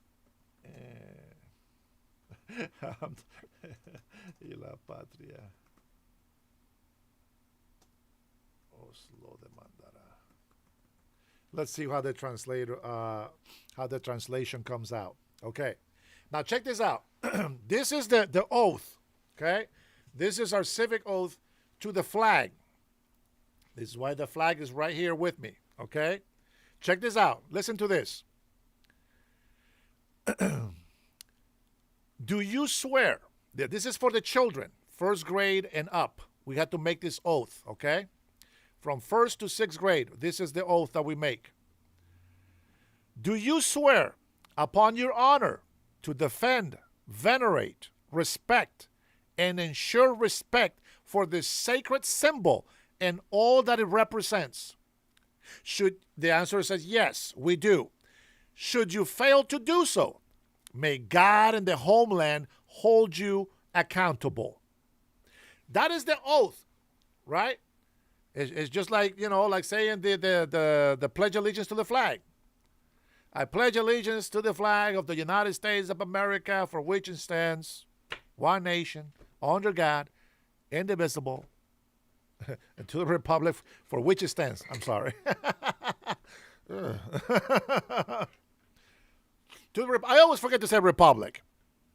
I pledge allegiance to the flag of the United States of America and to the republic for which it stands. One nation, under God, indivisible, with liberty and justice for all. Now, watch the adults' oath to the flag. It's a little different. It's a little different. Here we go. I pledge allegiance to the national flag, symbol of unity, justice, liberty, and peace, invoking the protection of God and the example of our national heroes.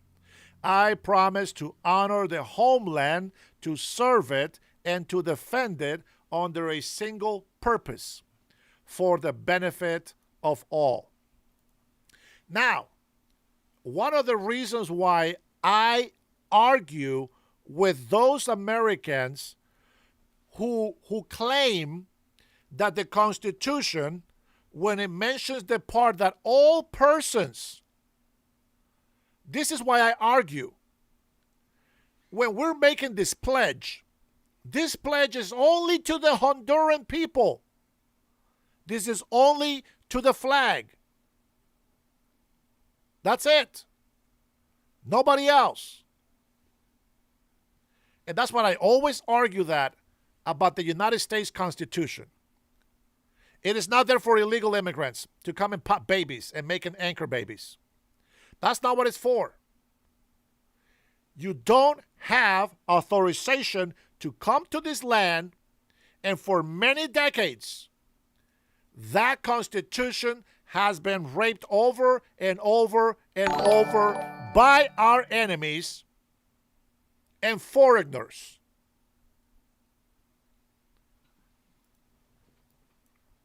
Here is something that I have, and I'm going to put this here. Birthright citizenship is not for illegals because they're not under our jurisdiction. They are under the jurisdiction of their country, where they come from. Ilhan Omar declares,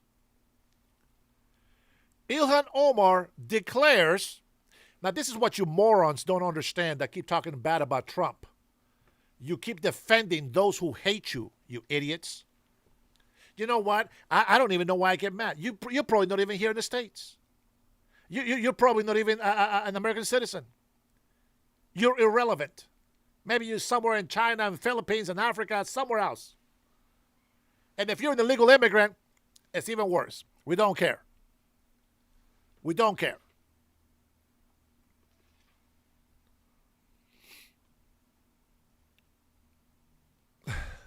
I was going to share something. I'll hold it. I'll hold on to that for the next time.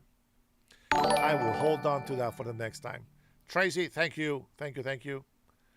Appreciate those party blowers. You like that? Man, they were so annoying when I was a kid. I remember what they sound like. Oh, boy. Man, we had a good time today, man. We touched a couple of subjects, a couple of theories. We talked some trash about the administration. That's something that, the left side likes to hear once in a while. Well, I am not going to be convinced just because Just because I support Trump and everything that they're doing, it doesn't mean that I'm just going to go with it no matter what. I do have my questions. I do have my buts.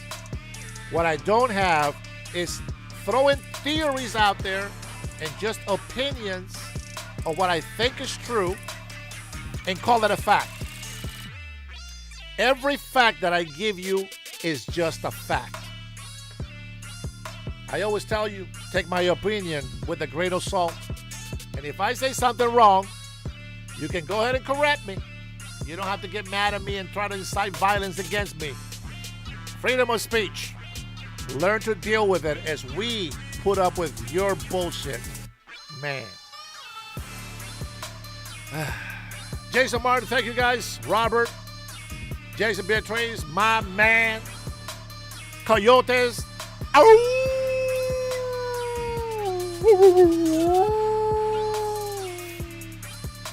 God bless your brother, Cutting Edge, if you are still listening.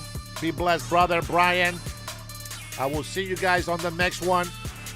It's already 5 p.m., so I got to go get my wife after 6. I don't know if we're going to have a live tonight, but either way, Steve, thank you for being here. I appreciate you. God bless you all. Hey, God bless your family. God bless the USA, baby. Let's go. See you on the next one. You'll be blessed.